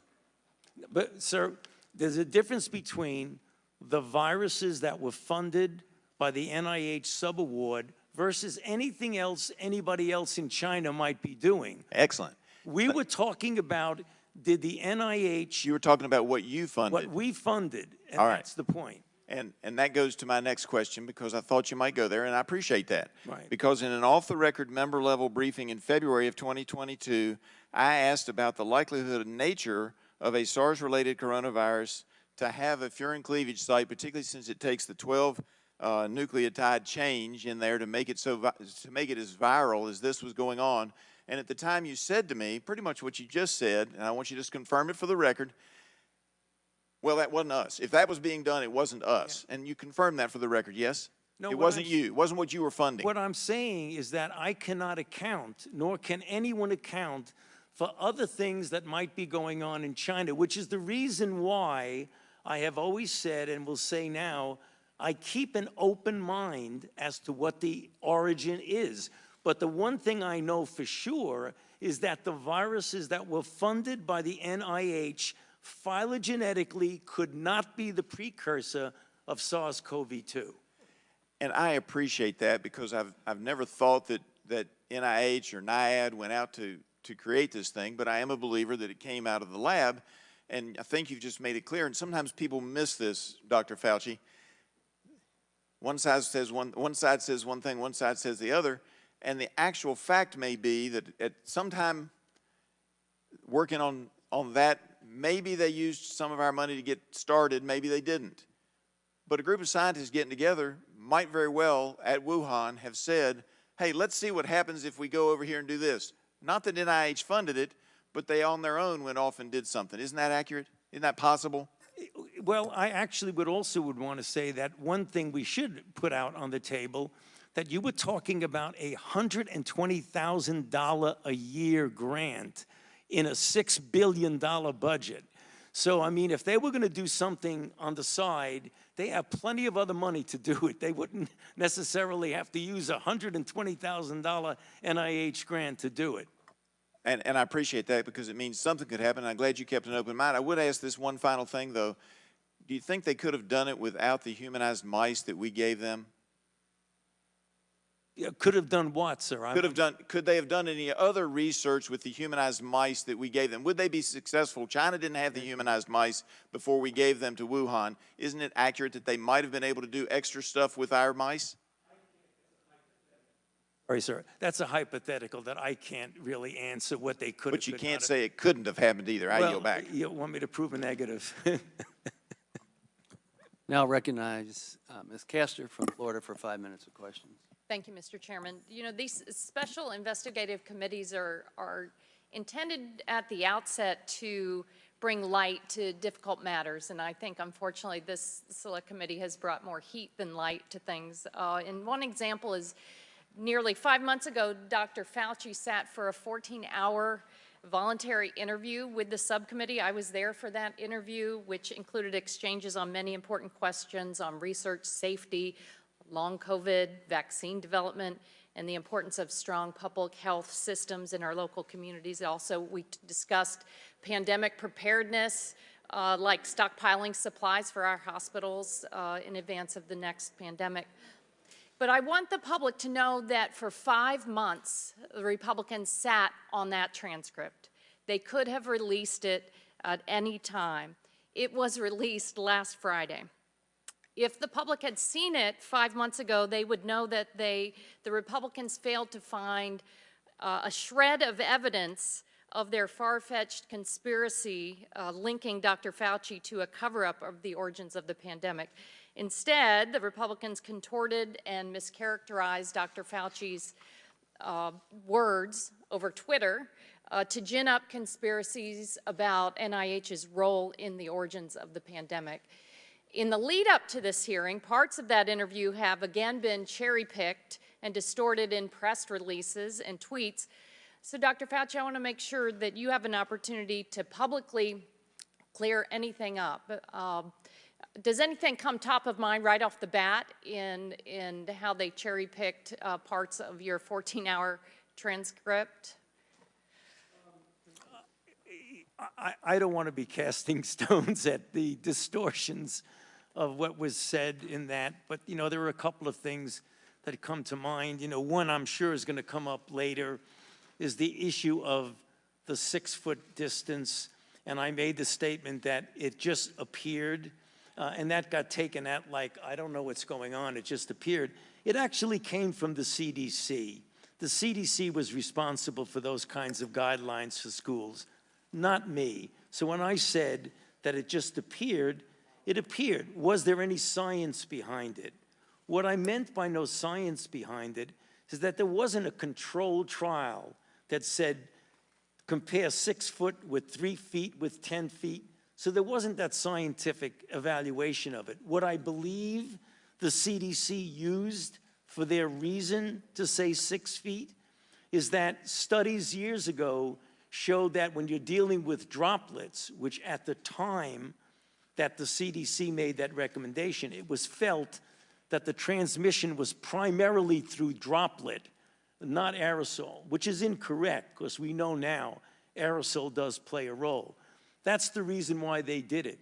It had little to do with me since I didn't make the recommendation, and my saying there was no science behind it means there was no clinical trial that proved that. That's just one of the things that got a little distorted in the response to that. And I've learned and watched you over the years. I have to go back to the Zika outbreak where we didn't know how exactly it was being transmitted, and at one point we weren't aware that some of it was sexually transmitted. That's an example of why, with these public health threats, that you learn unfortunately as we go along. Talk a little bit about the Zika health threat and how that we didn't know what was happening in the early days. Your microphone. All right, I'm glad you brought that up because it really is also reflective of what went on in the early months of COVID. When you're dealing with an outbreak that's a novel outbreak, the Zika outbreak that caused microcephaly was novel. We have never seen that before. COVID was novel. We'd never seen that before. When you're dealing with a new outbreak, things change. The scientific process collects the information that will allow you at that time to make a determination, a recommendation, or a guideline. As things evolve and change and you get more information, it is important that you use the scientific process to gain that information and perhaps change the way you think of things, change your guidelines, and change your recommendation. And that really goes across the board because you're dealing with something that needs to be modified because it's a moving target. Zika was a moving target. COVID was a moving target. Well, thank you very much, and I want to thank the Democratic staff for your minority report, and if it's not already submitted for the record, I'd like to ask unanimous consent to offer into the record the Democratic staff report just completed. Republicans, Fauci flop. Select Committee's 15-month probe fails to find evidence of extreme claims linking Dr. Fauci to COVID-19's origins. And thank the staff. This is an outstanding report that folks should read. Thank you. Now recognize Ms. Malliotakis from New York for 5 minutes of questions. Thank you, Mr. Chairman. I think many of us in the committee are really disturbed by revelations to this committee that there were officials at NIH that deleted government records, they deleted personal, or they used personal information, personal emails to communicate and circumvent freedom of information laws. So I just had a couple questions about that. Dr. Fauci, did you delete any emails or records related to the Wuhan lab or the origins of the virus? No, I did not. Okay. Dr. Morins said in a May 2021 email, he indicated that he was connecting people to you in a, quote, secret back channel. Do you know what he was referring to? I don't have any idea what he's talking about. There is no back channel at NIAID. Okay, there is, he also said in another email that there is no worry about Freedom of Information Act. I can send stuff to Tony on his private email. Did you communicate with anyone relating to anything regarding NIH or with Dr. Morins on a private email? I do not do government business on my private email. Okay, so So have you communicated with Dr. Morens via private email, even if it was not necessarily your definition of government business? It might have been because, as I mentioned in my opening statement, one of his functions is to write chapters, medical scientific chapters with me, so it is conceivable that I communicated with him on my private email when we were writing a chapter, and that was not official What business. about Peter Daszak? No. Okay. I just want to clarify for the record, because today you testified that you did not suppress the lab leak theory, yet in the past you have said, quote, it is a distortion of reality, unquote. You've said, quote, I've heard these conspiracy theories, and like all conspiracy theories, they're just conspiracy theories. That's what you told the American people. And so would you like to clarify what science were you following then versus now? Yeah, no, I've also been very, very clear and said multiple times that I don't think the concept of there being a lab leak is inherently a conspiracy theory. What is conspiracy is the kind of distortions of that particular subject, like it was a lab leak and I was parachuted into the CIA like Jason Bourne and told the CIA that they should really not be talking about a lab leak. Thank you. That's the conspiracy. Appreciate that. Dr. Fauci, how much have you earned from royalties from pharmaceutical companies since the pandemic began in 2021? Zero. It says NIH scientists made $710 million in royalties from drug makers. You're saying that you did not receive any of the $710 million? On COVID, I received, I think, $122 for a monoclonal antibody that I made 27 years ago. Okay, so just in general, though, how much have you received, not related to COVID, just in general, how much have you received in royalties between 2021 and 2023? I think none. Okay, so somebody received the $710 million. Somebody did, but not me. You didn't receive any royalties. Okay. I see no royalties associated with COVID. I mentioned. Yeah, I said. No, I want to. No, I just said. I'm on the record, and I want to make sure that this is clear. That I've developed a monoclonal antibody about 25 years ago that's used as a diagnostic that has nothing to do with COVID, and I receive an average of about $120 a year from that patent. Okay, but the bottom line here is that scientists at NIH did receive $710 million in royalties, and I guess my question is, don't you think that if these experiments are made using American tax dollars, that any of those royalties, this nearly billions of dollars, should be going back to the American taxpayer, not in the pockets of the scientists? Do you believe that's a law that we should consider changing? If you want to change the patent laws and the Bayh-Dole Act, then go ahead. Okay. But that's not for me to Well, say. I'm asking your opinion. Okay, well, anyway, moving on, I just want to say that, we know billions of dollars have been funding these animal experiments, both here domestically and in foreign lands. I'm very troubled by the cruel, horrific animal research that has been done on U.S. land and in foreign laboratories. Taxpayers are footing the bill for billions of dollars. These beagle puppies that have their throats slit, they're being injected with ticks, they are murdered after just a few months, piglets, rabbits, you name it. FDA is saying we no longer need to be testing human medications on animals, that there's other ways to achieve this.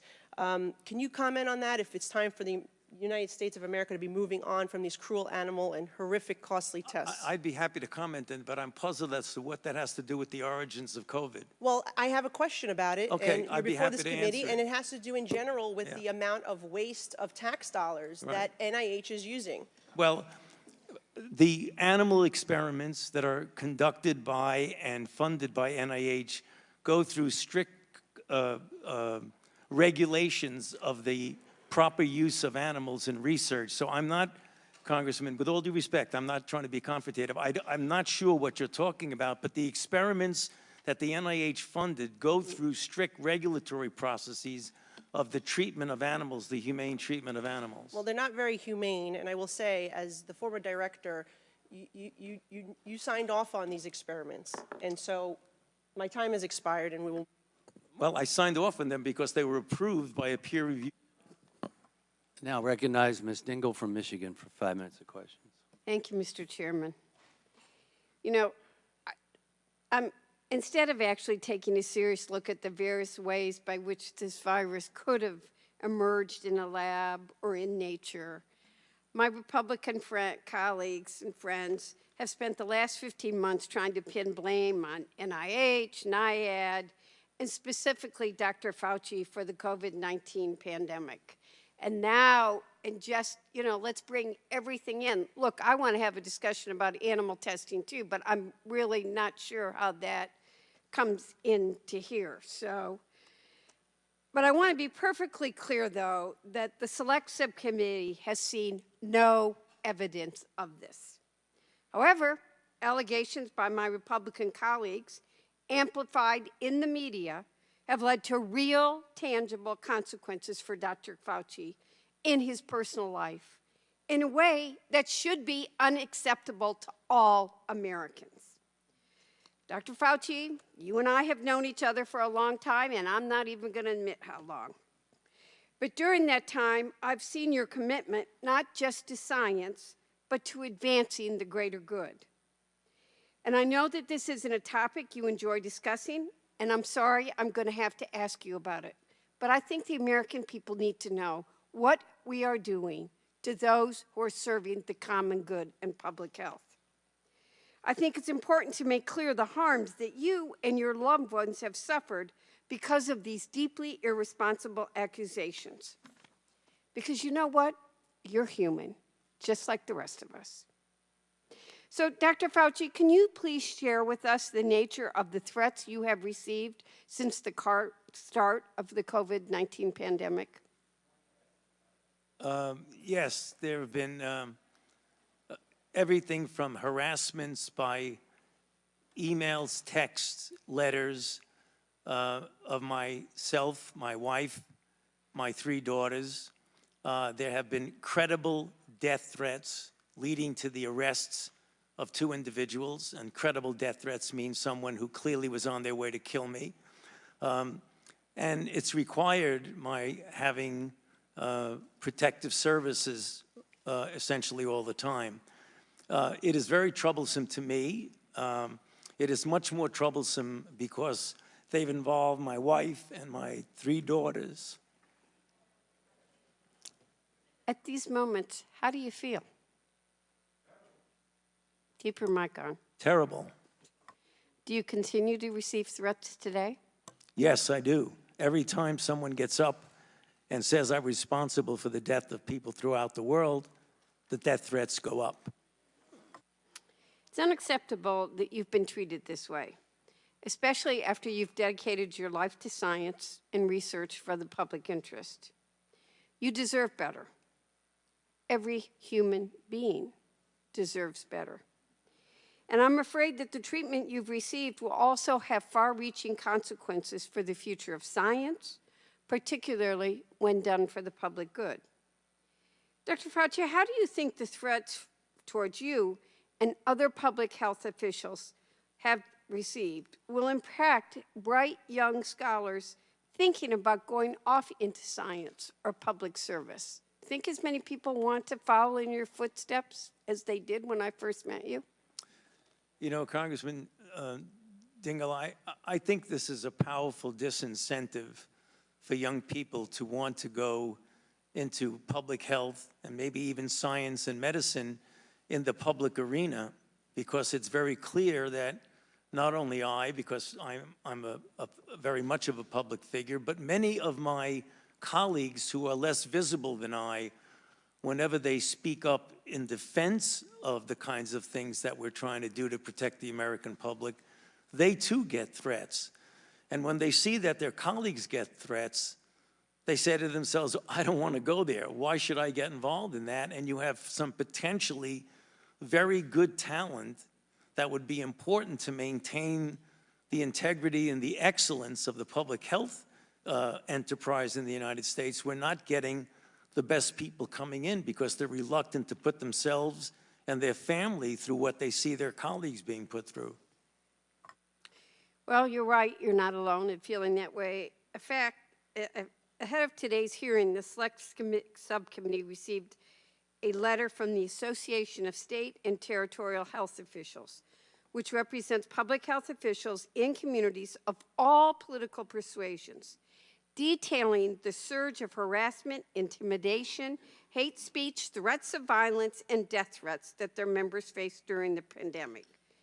I'm going to ask you to insert into the letter, but I wanted to just make the point before I close, Mr. Chairman, that as many as 40% of public health workers have been bullied, threatened, or harassed. And I think we all need to take that on as a public health issue. I'd ask to enter the letter into the record and yield back. Without objection. Thank you, Mr. And now recognize Ms. Lesko from Arizona for 5 minutes of question. Thank you, Mr. Chair. Dr. Fauci, did the National Institute of Health fund the potentially dangerous enhanced potential pandemic pathogens gain of function research at the Wuhan Institute of Virology? I would not characterize it the way you did. The National Institutes of Health, through a sub-award to the Wuhan Institute of Virology, funded research on the surveillance of and the possibility of emerging infections. I would not characterize it as dangerous gain-of-function research. I've already testified to that effect a couple of times. So you're saying no, correct?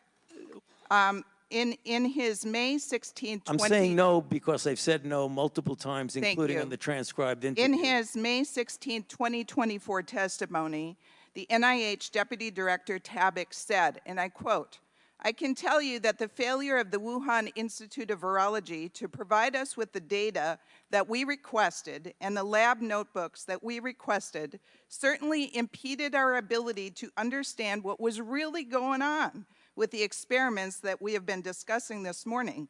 My question to you, Dr. Fauci, if the NIH didn't inspect the Wuhan Institute of Virology and NIH didn't receive the lab books and data from China and the required reports from EcoHealth Alliance were not submitted, in fact, they were late, how can you definitively say that the NIH did not fund the dangerous gain-of-function research? I go back to what I said, that the gain-of-function research by the operative and regulatory definition of P3CO does not include at all the viruses that were studied under the sub-award. How do you know that, sir, if there was no lab books, nothing from China? We know what viruses they were studying. How? How do you know? You never went there. I'm telling you that the NIH funded research on these viruses. If someone else somewhere in China was doing something else. Well, and that's the problem, because NIH didn't go there. You didn't get the reports that were needed. How in the world would you know? I'm going to go on to the next question. Well, you're not hearing what I'm saying. Dr. Morenz, your senior advisor for over 20 years, said in an email dated February 24th, 2021, "I learned from your FOIA lady here now how to make emails disappeared when I am FOIA'd. But before the search starts, so I think we are all safe. Plus, I deleted most of these earlier emails after sending them to Gmail." In another email dated 4/21/21, Dr. Morenz said, "I forgot to say, there is no worry about FOIAs. I can either send stuff to Tony," meaning you, "on his private email or hand it to him at work or at his house. He is too smart to let colleagues send him stuff that could cause trouble." Dr. Fauci, were you ever engaged in attempts to obstruct the Freedom of Information Act and the release of public documents? No. Did Dr. Morenz communicate with you about official business using his private email? Official business? No. Did you ever encourage Dr. Morenz to use his private email address for official business? No. My next question, sir, is on February 1st, 2020, you, yourself, Dr. Fauci, the NIH Director Collins, and at least 11 other scientists were on a conference call to discuss the origins of COVID. A number of the scientists said that they were concerned that COVID was the result of a lab leak at the Wuhan Institute of Virology, and were concerned that a revelation of the lab leak theory would hurt their relationship with China. The CDC Director Redfield testified that he was not invited on this conference call, and he believes because he believed the lab leak theory was possible. 3 days later, on February 4th, 2020, 4 participants on the conference call authored a paper, Proximal Origin, which was sent to you for editing. Proximal origin pushed the natural origin theory. On April 16, 2020, the NIH director, Dr. Collins, emailed you expressing dismay that the Nature Medicine article, which was based on proximal origin, didn't suppress the lab leak theory, and asked you for more public pressure to suppress the lab leak theory. The very next day, in response to Dr. Collins' request to suppress the lab leak theory, you cited the Nature Medicine article, which discounted the lab leak theory from the White House podium.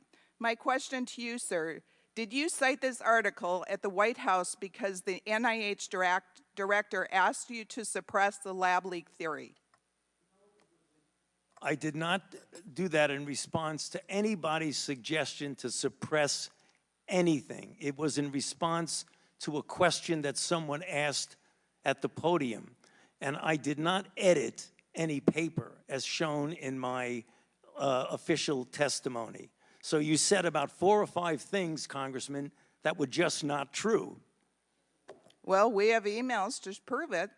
Well, you don't. Thank you, and I yield back. I now recognize Mr. Mfume from Maryland for 5 minutes of questions. Thank you very much, Mr. Chairman. And by the way, no, we don't have it. So I get tired of hearing we've got it, and then when we ask for it, it's not there. We do not have it, Dr. Fauci, and for everyone watching this. That's just incorrect. Now, let me just say a couple of things. If I sound a little outraged, just because, you know, we sit here and we watch one conspiracy theory after another get debunked. And if I might, on a point of personal privilege, to the gentlewoman from New York who wanted to argue that we should be worrying about testing of human medicines on animals. If this committee really wants to do something, let's talk about the most infamous biomedical research study in the United States, the Tuskegee study, where 400 black men in this country were injected deliberately with syphilis and allowed to die slowly over a 40-year period without any attempt to help them at all. It was condoned by the U.S. Public Health Service. And if we want to talk about testing, let's talk about that as well. I'm going to talk about COVID right now. Mr. Chairman, I have the floor, Mr. Chairman. I want to say to you, Mr. Chairman. I ask you to suspend, please. I want to remind the audience of decorum. Recognize Mr. Mfume. Thank you, Mr. Chairman. I want to thank you and Ranking Member Ruiz for this opportunity. Dr. Fauci, we owe you an apology for the way we have run you through the mud, and none of us have said to you, here's where you go to get your good name and your reputation back. It's the most unfair thing I have seen. If there were evidence, if there were facts that supported the charges, I, like everybody else, would be interested, but we haven't seen a damn thing to suggest that these accusations are accurate. You've been a hero to many for 54 years, 5+ decades. You helped lead this country through the anthrax scare, through AIDS, through Zika, through Ebola, through SARS, and through COVID-19, pandemics and epidemics. We owe you a collective thank you. You are a world-renowned scientist and an American patriot. And whether or not people want to believe that, that's on them. But those facts are undisputable. For a year and a half, the Republican majority on this committee has sought to weaponize genuine scientific questions over COVID-19 and to vilify our public health officials and our nation's scientists with unsubstantiated, with baseless, with allegations that just can't stand the light of day.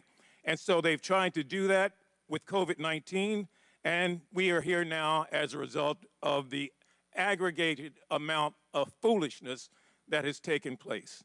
And I've always said to this committee, every time I've had a chance to speak, let's go back to when we were in the heart of the pandemic, when our family members and friends and coworkers were dying left and right, when we were afraid to get near anybody, where we wanted to wash down our groceries before we brought them into the house, where we were willing to put on masks or headgear if it would keep us from being infected.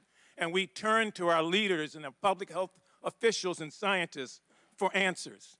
And we got some, but then we didn't get some. And then we got some later, like Dr. Deborah Birx, who was Donald Trump's expert on the virus, who said, no, bleach won't do it, don't inject yourself with it, and who also said publicly on the record that thousands of American lives could have been spared if we had done what we were being told to do by the scientific community. At least one thing is clear. Those 1 million people who died as a result of these conspiracy theories will never come back. And those families have empty seats at the table year after year. And we do a disservice if, at the very least, we don't acknowledge their deaths and the harm and the hurt that has been done to their families and learn how to find a way to trust science going forward in this country. Dr. Fauci, you've been accused over and over again of going to the CIA headquarters and sitting down and having a meeting with the CIA to construct a way to make sure that COVID raged in this country. Is that correct? That is incorrect. Dr. Fauci, have you been to the CIA office in the last 20 years or headquarters? I went to the CIA decades ago during the anthrax attacks to discuss the possibility of terrorist attacks. Thank you. I wanted to get that on the record because that's just the latest theory now, that you and the CIA director conspired. This is foolishness. People are not going to agree with you. I understand that. But we take and besmirch somebody's good name. Think about if it were one of us. We'd be jumping up and down trying to find a way to get justice. And so on behalf of those of us who are thankful, who are part of many in a grateful nation, thank you for your service, sir. I yield back. And I'll recognize Mr. Cloud from Texas for 5 minutes of questions. Thank you, Mr. Chairman. Thank you for being here. And I do want to echo some of what Mr. Nfume said, because I do think we need to focus on the people. And I think that's really what the angst that's left with the American people. It's what they had to walk through during this time. I'm going to go down a list of mitigation measures that you supported over the course of the pandemic and ask you just to give a yes or no as to whether you still believe these measures were justified. Business closures. Not hearing you at all. Could you please speak louder? Sure. I'm going to go through a list of COVID mitigation measures that you supported over the course of the pandemic and ask you to give me a yes or no as to whether you believe these measures were justified. Business closures. Early on, when 5,000 people were dying a day, yes. Church closures. Same thing. School closures. Again, the stay-at-home orders. These were important when we were trying to stop the tsunami of deaths that were occurring early on. How long you kept them going is debatable. Mask mandates for adults, mask mandates for children, mask mandates for children under 5. And going back to what I said before, all of that is in the context of, at the time, 4,000 to 5,000 mask mandates for children under people 5, a day there's were scientific dying. evidence for that? Excuse me? Mask mandates for children under 5, there's scientific evidence supporting that? There was no study that did masks on kids before. You couldn't do the study. You had to respond to an epidemic that was killing 4,000 to 5,000 Americans per Vaccine day. mandates for employees, vaccine mandates for students, vaccine mandates for military. Vaccines save lives. It is very, very clear that vaccines have saved hundreds of thousands of Americans and millions I'm not debating. of We're talking about worldwide. the COVID-19. Did or do the vaccines, the COVID-19 vaccine, stop anyone from getting COVID? I answered that question to the chairman. Early on, it became clear that they did. No, actually, no. In the beginning, it clearly prevented infection in a certain percentage of people, but the durability of its ability to prevent infection was not long. It was measured in months. And they didn't stop you from spreading it either. Early on, it did if it prevented infection, but what became clear that it did not prevent transmission when the ability to prevent infection wanes. I think what's troubling is when the American people look at the certainty and the case at which people lost jobs, they lost livelihoods. I had rural hospitals in my area that did not have a single case of COVID in their rural community that had to shut down and people not get care that they did need for cancer, and some passed away because of those kind of things. Time after time again, people's lives are destroyed, and we have not seen the same sort of, once the new data came available, we did not see a change of course. And you'll point out, for example, in the schools that the CDC, put out the guidelines, for example. But we know that those guidelines end up being protection from lawsuits. It's, if you don't want to be sued, you better follow the guidelines. So they're not mandates, de facto mandates, but they turn out to be such a mandate. And when the science began to change, we all understand that in the first few weeks, even a couple months, we were all trying to figure it out. I think there's a lot of grace for that. The concern is that as the science became available, there wasn't like oh, maybe we should consider the lab leak theory. Oh, maybe we should consider natural immunity. We never heard this messaging coming from you or from anyone else who stood on the sidelines talking about these things, and it's left the American people with a tremendous distrust. I want to talk a little bit about the grant process. My understanding from your testimony to us, it says that the NIH process for awarding grants is that basically research proposal goes to peer review committee to receive a priority score, then it goes to an advisory council for NIH personnel. It receives a final, basically the group votes on it, and then eventually it ends up on your desk for signature, right? Now, you said in that sometimes, if I recall correctly, those grants are often approved in block, in mass, when they're voted on, and then you sign off on them. That's correct. This is one of the things that's really troubling to the American people, because they look at their lives being destroyed, and there's no one to hold accountable because these systems of accountability have become systems of plausible deniability. And so your name is on every single grant, but yet you absolve yourself of any sort of responsibility by saying, well, it goes to this committee that's, that has a number of people on it, and they're approved in block, and so there's no accountability for anything, any of the taxpayer dollars that are going forth. I disagree with you, Congressman, because if you look at the number of grants, we fund thousands of grants. It would be physically impossible for me to go through every single grant in a detailed way to understand it. That is true not only for me, but for virtually every institute at the NIH. Then why does your signature go on it? Because somebody has to sign off on it, and you trust the expertise and the competence of the staff that go over it. Then what is the mechanism for holding? Gentleman's time has expired. I now recognize Ms. Ross from North Carolina for 5 minutes of questions. Thank you, Mr. Chairman. I want to thank you, Dr. Fauci, for your voluntary testimony today, also for so much grace in your 14 hours of testimony. And I, again, want to thank you for your service and your patience. It's truly remarkable. Because it bears repeating, let me just remind everyone that after 15 months, my Republican colleagues' extreme allegations against you remain unsubstantiated. Unsubstantiated. And now, during your two-day closed-door interview in January, you discussed a number of topics regarding the public health response to the COVID-19 pandemic, some of which we've touched on briefly, but I just want to dive in a little bit deeper here. For example, you discussed both then and here with Congresswoman Castor the recommendation that we maintain 6 feet of distance between one another to reduce the spread of COVID-19. And you discussed how social distancing recommendations were developed, that you yourself didn't pick this 6 feet, and it was just really kind of a guideline in the moment. In your view, though, do social distancing recommendations and other public health measures to reduce transmission save lives? Definitely. Okay. I'd also like to go back and take a deeper dive into the COVID-19 vaccine discussion that we just had. And you were also asked about that during your interview in January.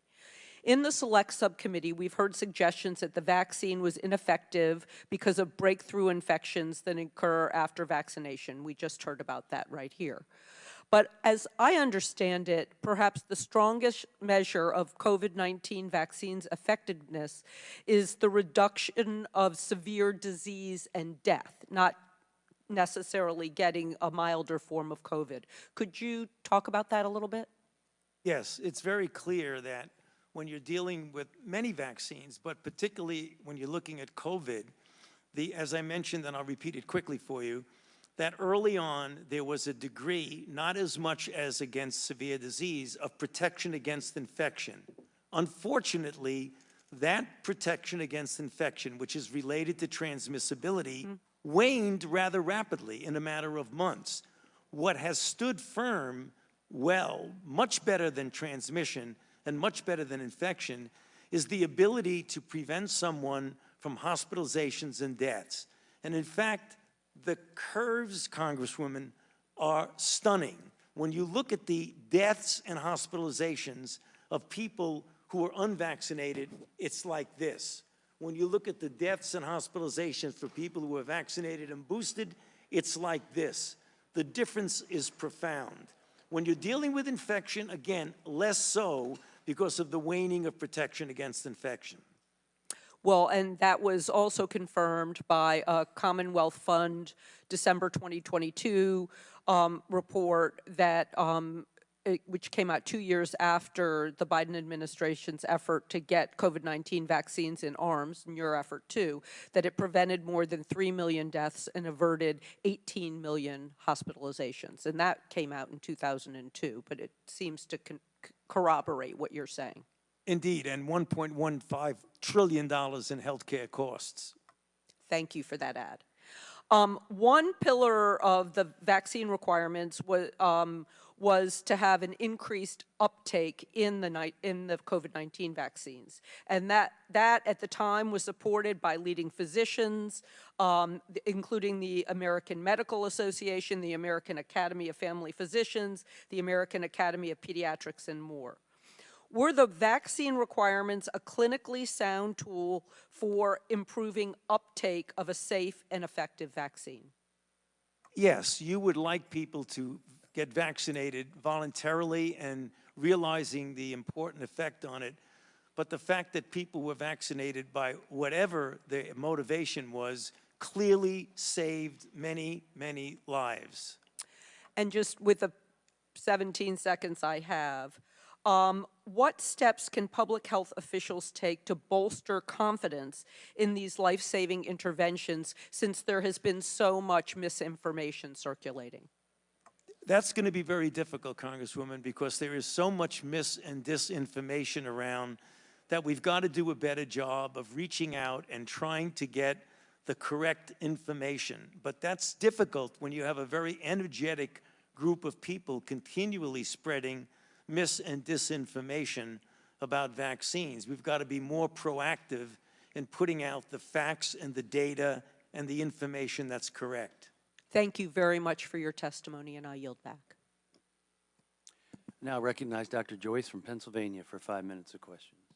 Thank you, Chairman Wenstrup, for convening this important hearing, and thank you, Dr. Fauci, for testifying. Dr. Fauci, one of the controversial regulations of the pandemic was the 6-foot distancing rule. This rule became an important policy consideration in subsequent regulations.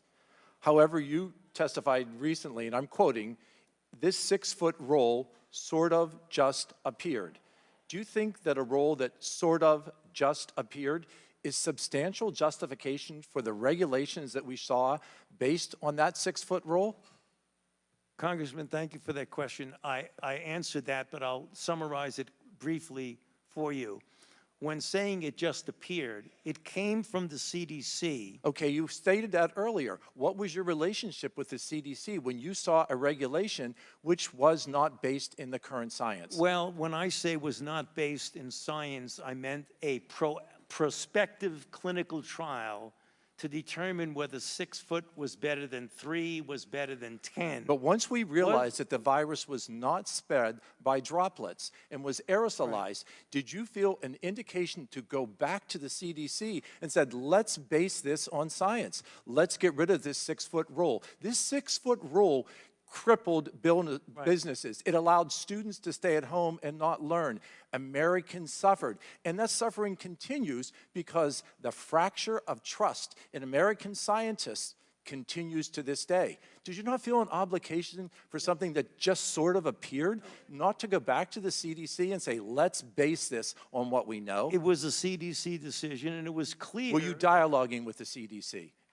Excuse me? Were you in communication with the CDC? CDC was part of the coronavirus response team. Yes. And you didn't feel an obligation to go to them and say, look, Americans aren't going to trust us. Yeah. We're providing them with misinformation. We have discussions at the White House about that. We did, but the CDC's decision and was their decision to make, and they made it.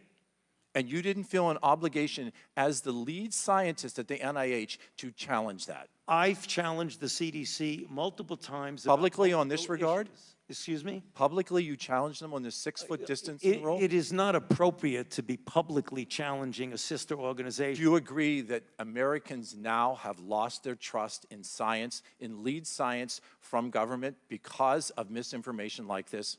Well, when you talk about misinformation, I think that you have to be careful. It's not disinformation. It was information that ultimately proved, when you put the aerosolization in, that it was not an effective rule to have 6 feet of distancing. Dr. Fauci, let's move on. On April 21st, Dr. Morens wrote to Dr. Daszak in an email that there is no worry about FOIAs. I can either send stuff to Tony on his private Gmail, hand it to him at work, or at his house. He is too smart to let colleagues send him stuff that could cause trouble. Do you realize that this impact still considers today? This is your lead trusted researcher who works with you, your advisor. Do you realize the impact of that? It was a terrible thing. It was wrong, and it was inappropriate. Thank you. I think we all agree it was incredibly inappropriate. Recently, in an op-ed that Senator Roger Marshall published just yesterday, he raised concern about HHS FOIA compliance following your testimony in front of the Senate Help Committee. Dr. Fauci, what involvement did you have in HHS not responding to FOIA requests following your testimony in the Senate in 2021? I had no role whatsoever in anything to do with the request. When FOIA is made, it doesn't go directly to a person like me. It goes to a department, which then takes care of it. So I don't have any role one way or the other in FOIA. Let's go on. Were you aware that NIAID employees conducting official work on unofficial emails and inappropriately assisting grantees during your time as a director? I was not aware of that as it was occurring. It obviously came out during the committee hearings, but I was not aware of that. And I think that you put an exclamation point on how important these hearings are. Dr. Fauci, would you agree that this demonstrates the need for more accountability and increased oversight of NIAID? What you saw, I believe, with Dr. Morens was an aberrancy and an outlier. The individuals at the NIH and NIAID are of a very committed group of individuals, and this one instance that you point out is an aberrancy and an outlier. That does From not your senior advisor for 20 years. The title is senior advisor. We wrote scientific papers together. He didn't advise me, as I mentioned. Are your senior advisors not trusted staff? Again, I told you that his title was senior advisor, but he is not an advisor on policy. That's very confusing to have someone's title and not having that to be their obligation. But that is the fact, though. I think that supports what we said. There needs to be more oversight and there needs to be more accountability. Mr. Chairman, my time has expired, but these points are very clear to all of us today in this hearing room. I yield back. I now recognize Mr. Garcia from California for 5 minutes. Oh, he left? I now recognize Ms. Green from Georgia for 5 minutes of questions. Thank you, Mr. Chairman. Mr. Fauci, you were quoted on CBS Face the Nation saying it's easy to criticize but they're really criticizing science because I represent science. Do you represent science, Mr. Fauci? I am a scientist who uses the scientific method to gain information. Yes, you said you represent science. Do you represent science, Mr. Fauci? Yes Again, or no? Yes or no? No, that's not a yes or no Yes, answer. it's a yes or no. I don't think it is. Okay, well, we'll take that as a you don't know what you represent. Oh, But this, as director of the NIH, you did sign off on these so-called scientific experiments. And as a dog lover, I want to tell you this is disgusting and evil, what you signed off on, and these experiments that happened to beagles paid for by the American taxpayer. And I want you to know Americans don't pay their taxes for animals to be tortured like this. So the type of science that you are representing, Mr. Fauci, is abhorrent, and it needs to stop. Mr. Fauci, you also represent the type of science that where you confess that you made up the COVID rules, including I didn't hear what you 6 said. feet social distancing and masking of children. I never said I made anything up. You admitted that you made it up. You I made it didn't up say as you went. I made it up. So are you saying this is fake news, Mr. Fauci? I didn't say I made anything up. What did you say? I said that it is not based in science and it just appeared. But this is science. What does dogs have to do with anything that we're talking about today? These are scientific experiments. This is what you signed off on. But you also told the American people they had to distance by 6 feet. They had to wear masks. But let's also talk a little bit further about the type of science that you represent. NIH scientists made $710 million in royalties from drug makers, a fact that's been hidden. Let's talk about the fact about, is it right for scientists and doctors getting paid by the American people, government taxpayer paychecks, to get patents where they're paid millions and hundreds of millions of dollars in royalty fees, especially when the NIH and these government agencies, most powerful agencies in our country, are recommending medical suggestions and advice and making up guidelines like 6 feet distancing and masking of children. Do you think that's appropriate? Do the American people deserve to be abused like that, Mr. Fauci? Because you're not doctor, you're Mr. Fauci in my few minutes. No, I don't need your answer. I want to talk about this right here. Mr. Chairman, Fauci, objection. I reclaim my time. Objection. I reclaim my time. I reclaim my time, Mr. Raskin. Gentlelady will Point of order. suspend. Mr. Chairman, Point of order. just in terms of the rules of decorum, are we allowed to deny that a doctor is a doctor just because we don't want him to be a doctor? Yes, because in my time, that man does not deserve to have a license. As a matter of fact, it should be revoked, and he belongs in Gentlelady will prison. suspend. The gentlelady should recognize the doctor as a doctor. Thank you. Mr. Chairman, is this what we have become? Is this what we have devolved into? No decorum. You know what? We can do that hearing about the poor men that were injected with syphilis because I support you in that. That's horrific. And this government that does things like that to Americans doesn't have decorum to the American people. Mr. Chairman, The gentleman is out of point of order. regular order, please. The gentleman is out of order. Decorum. I recognize the point of order.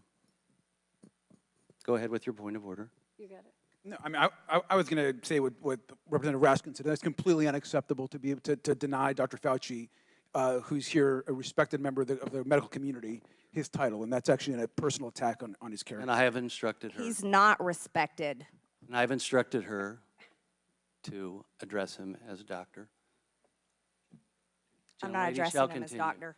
Let's talk about Mr. Chairman, this. I I'm would reclaiming move that my the woman's time. I'm reclaiming my time. Words get taken I'm down. reclaiming my time. Second that. Point of order. Suspend. A member can only move to have words. I'm sorry. The issues we are debating are important ones that members feel deeply about.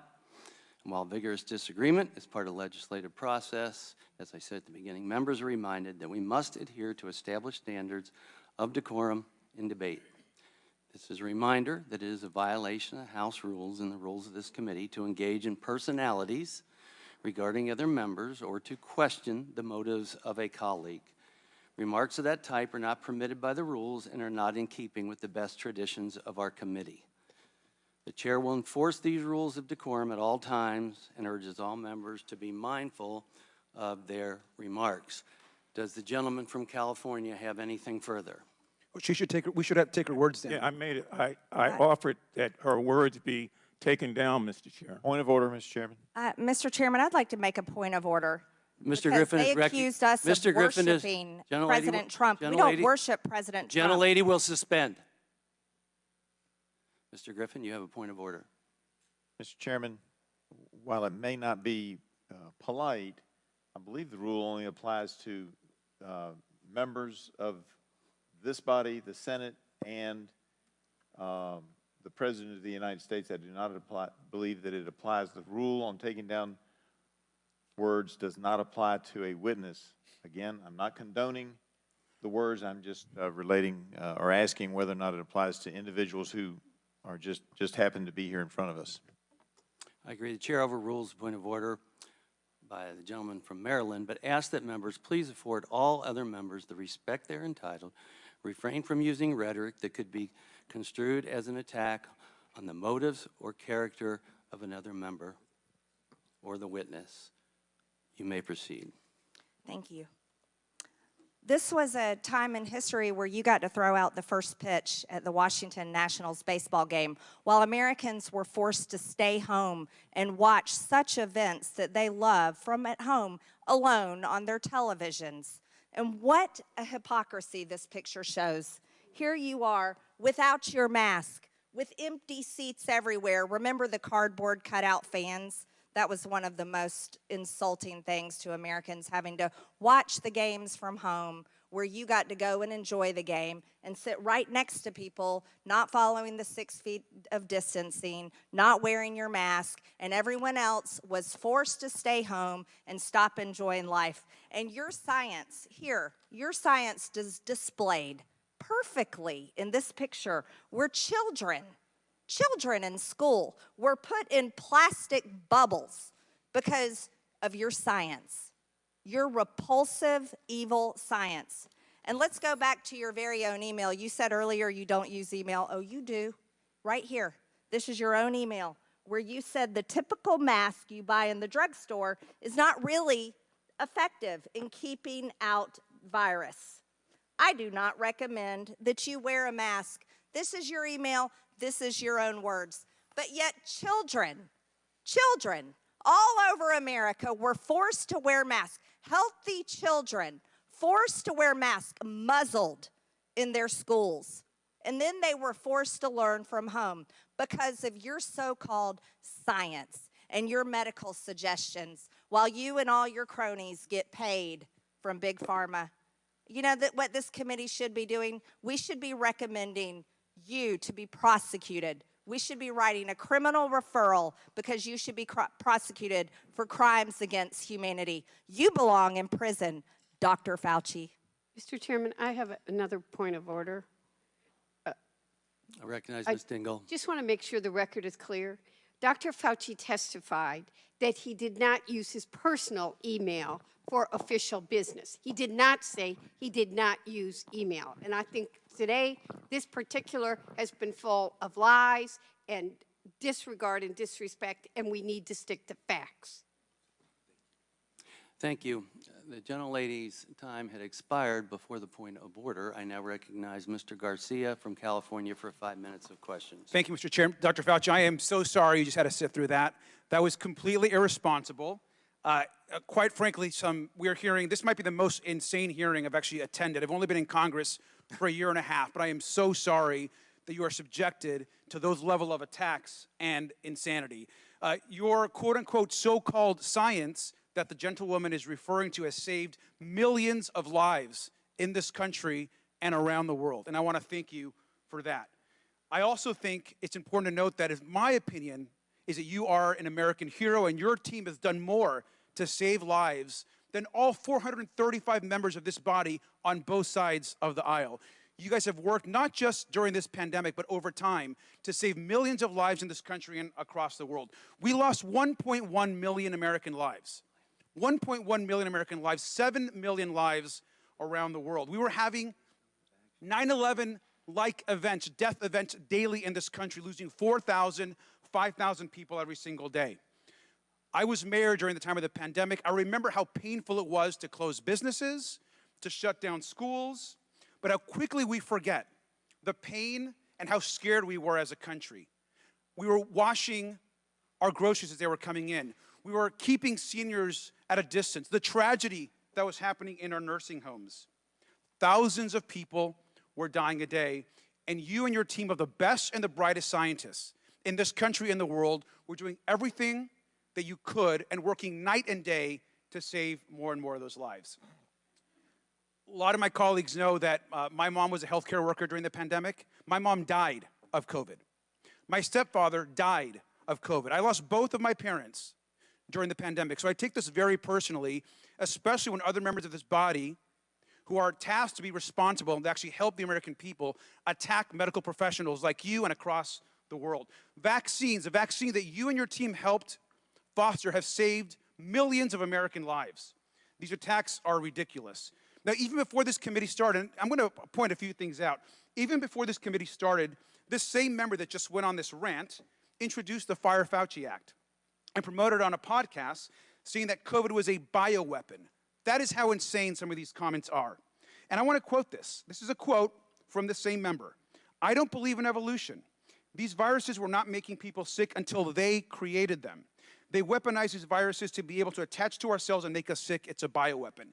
The "they created them," sir, is you. They are attacking you and our medical community for actually creating COVID that has caused the deaths of millions. And we know that these extreme comments are targeting public health officials across the country.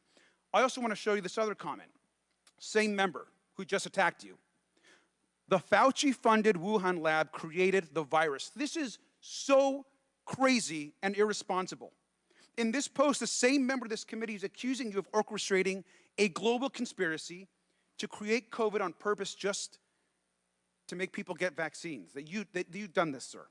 This same member routinely promotes complete misinformation about vaccines and actually has encouraged the routine prevention of vaccinations that even eliminate diseases like the measles. Dr. Fauci, you've brought together our nation and the world's best and brightest scientists to take on COVID and create a vaccine that works. I want to ask you a question. I want to be crystal clear for the public. You brought together the world and America's best scientists. Do you believe that the vaccine that you all helped create and ensure is safe and effective for the public? Yes, and its track record has proven that. And do you also agree that it saved hundreds of thousands and possibly millions of lives in America and across the world? That is absolutely correct, and it's very clear that it's saved millions of lives here and throughout the world. The Europeans have done the same studies that we have, and the data are incontrovertible that they save lives. Sir, and do you think the American public should listen to America's brightest and best doctors and scientists, or instead listen to podcasters, conspiracy theorists, and unhinged Facebook memes? No, listening to people who you've just described is going to do nothing but harm people because they will deprive themselves of life-saving interventions, which has happened. And you know, some have done studies. Peter Hotez has done an analysis of this and shows that in people who refuse to get vaccinated for any variety of reasons, probably responsible for an additional 200,000 to 300,000 deaths in this country. Thank you, sir, and your entire team for saving lives in this country, and I'm sorry you have to continue going on with these attacks. I yield back. Oh, thank you. You're not allowed to speak. You're not allowed. Thank you. Thank you very much. Mr. Chairman, could you have her removed from the Thank you. Yes, Please have her removed. please. Excuse me, I ask the Capitol Police to escort.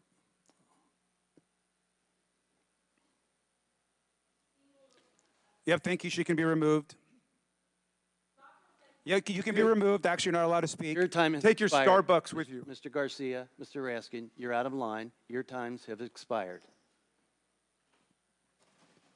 Now recognize Dr. Jackson from Texas for 5 minutes of questions. Thank you, Mr. Chairman. Dr. Fauci, I have to say, I, as so many Americans, am deeply disappointed in your actions during a critical time in our nation's history while you were in key leadership roles as the director of the National Institute of Allergy and Infectious Disease and as the Chief Medical Advisor to President Biden. Put quite simply, you failed miserably, in my opinion. Based on all we have learned during the pandemic and all that we have since learned through this committee's work, I believe your failures stem from both an effort of self-preservation, manifested by a series of lies and cover-up, and by a total failure of leadership. It was obvious to everyone that you and your organization, NIH, had a lot to lose if the American people were to discover that COVID-19 was most likely leaked from a lab in Wuhan, China, and that you, via EcoHealth Alliance and Peter Daszak, actually funded this research, and that this lab was actively and recklessly conducting gain-of-function research. As such, you did everything in your power to deflect and cover up this possibility. You even recruited others to help you in this effort. Unfortunately, this cost our country and the world valuable time that may have led to answers regarding the origin, may have blunted the spread, and would have almost certainly saved lives. While I think most of us have known all along what I just described, what I have been appalled to discover through sworn testimony to this committee is the level at which you and those that worked for you went to cover up the obvious. Just a few examples, and I know these have been touched on, but they're important for everyone to hear. Dr. Lawrence Tabak, former acting director of NIH, testified that under the generic definition that NIH did in fact fund gain-of-function research. This was based on a definition that was initially used by NIH and a definition that was abandoned and removed from the website in October of 2021 and replaced by a new, much more detailed definition with a much higher bar that you have since conveniently used to define gain-of-function testing and to deny what Dr. Tabak has since confirmed. He also said that EcoHealth Alliance failed to properly and promptly report that their research violated the terms of the grant, something that went completely unaddressed under your watch. Dr. Morans, your senior advisor, who you have tried today to distance yourself from, but whose large volume of emails clearly demonstrate that you had a very close and personal relationship with, and who reported to you directly, has openly bragged about how he subverted FOIA requests. I remind you that the law requires you and your former organization to comply with Freedom of Information Act requests. It is not optional. If you or your employees or your organization that you oversaw were systemically avoiding transparency and illegally hiding or destroying documents that rightfully belong to the American people, then you should be criminally charged, and they should as well. In addition, Dr. Gregory Folkers, your chief of staff, also engaged in illegal practices in which he crafted messages using symbols instead of letters to avoid FOIA exposure. In an email, April 2020, from Dr. Morans to Peter Daszak, he says, quote, "There are things I can't say." Well, I wonder what he couldn't say. He also went on to say, quote, "Except Tony is aware, and I have learned there are ongoing efforts within NIH to steer through this with minimal damage to you, Peter, and colleagues, and to NIH and NAID," end quote. And then a few days later, he said, quote, "I have reason to believe that there are already efforts going on to protect you," end quote. In February of 2021, Dr. Morans wrote to Boston University scientist Gerald Kirsch saying, quote, "I learned from our FOIA lady here how to make emails disappear after I'm FOIA'd, but before the search starts. So I think we are all safe," end quote. Dr. Fauci, I want to know what you were being protected from and what you needed to be safe from. I'm going to go on because I have a little time here. He went on to say, quote, "Plus, I deleted most of the earlier emails after sending to Gmail. Once again, illegal and an actual crime." Dr. Morans noted in another email to Dr. Kirsch saying, quote, I learned the tricks last year from an old friend, Marge Moore, who heads our FOIA office and also hates FOIAs," end quote. It is absolutely amazing to me that Dr. Morans and Marge Moore still have jobs and taxpayers are still paying their salaries. Dr. Morans wrote to Dr. Daszak in April of 2021, quote, "P.S. I forgot to say there is no worry about FOIAs. I can either send stuff to Tony on his private email or hand it to him to work or at his house. He is too smart to let colleagues send him stuff that could cause trouble." End quote. Apparently, you neglected to surround yourself with equally smart individuals. Dr. Morans wrote to another collaborator, Peter Hotitz, in June 2021 at Baylor College of Medicine that he had deleted all his emails related to COVID origin when, quote, "the shit hit the fan," end quote. He said, quote, "I feel pretty sure Tony were too. The best way to avoid FOIA hassles is to delete all emails when you learn the subject is pretty sensitive." In October 2021, Dr. Morans wrote to Peter Daszak, Quote, Peter, from Tony's numerous recent comments to me and from what Francis has been vocal about over the past 5 years, we are trying to protect you, and they are protecting their own reputations as well, end quote. I'll just jump ahead. The American people can rest assured that we are going to continue to pursue answers and we continue to push for full accountability from you and your colleagues despite continuing efforts to try to cover this up. Dr. Fauci, history will not be kind to you and you will be known as the man who put his personal interests before the interest of the American people, the very people that you were supposed to be protecting. Your actions, along with several others we have had before this committee, have completely eroded America's trust in our public health system and the agency that you represented for half a century. With that, I yield back. Gentleman's time has expired. I now recognize Ms. Takuda from Hawaii for 5 minutes of questions. Thank you, Mr. Chair, and I hope I'll have an additional 30 seconds like the previous gentleman. And Dr. Fauci, I have allowed that today on you. several occasions. Thank you, Mr. Chair. Dr. Fauci, you deserve better than this. The other side suddenly cares about puppies, ironic given recent book publications, versus the millions of people that you have kept safe and alive over your lifelong commitment to public health. I'd like to use my time to dispel some of the myths about you that have circulated in right-wing circles.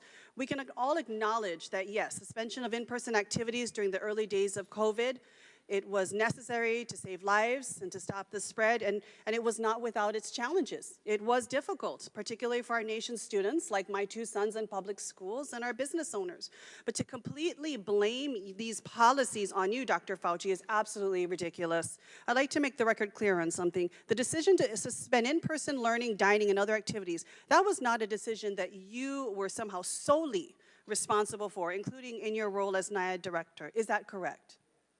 In fact, these decisions were actually made at the state and local level in communities across the country, like my home state of Hawaii, which was particularly aggressive, in part as a response to the Trump administration's early failure to contain the initial outbreak of the virus. Is that not correct?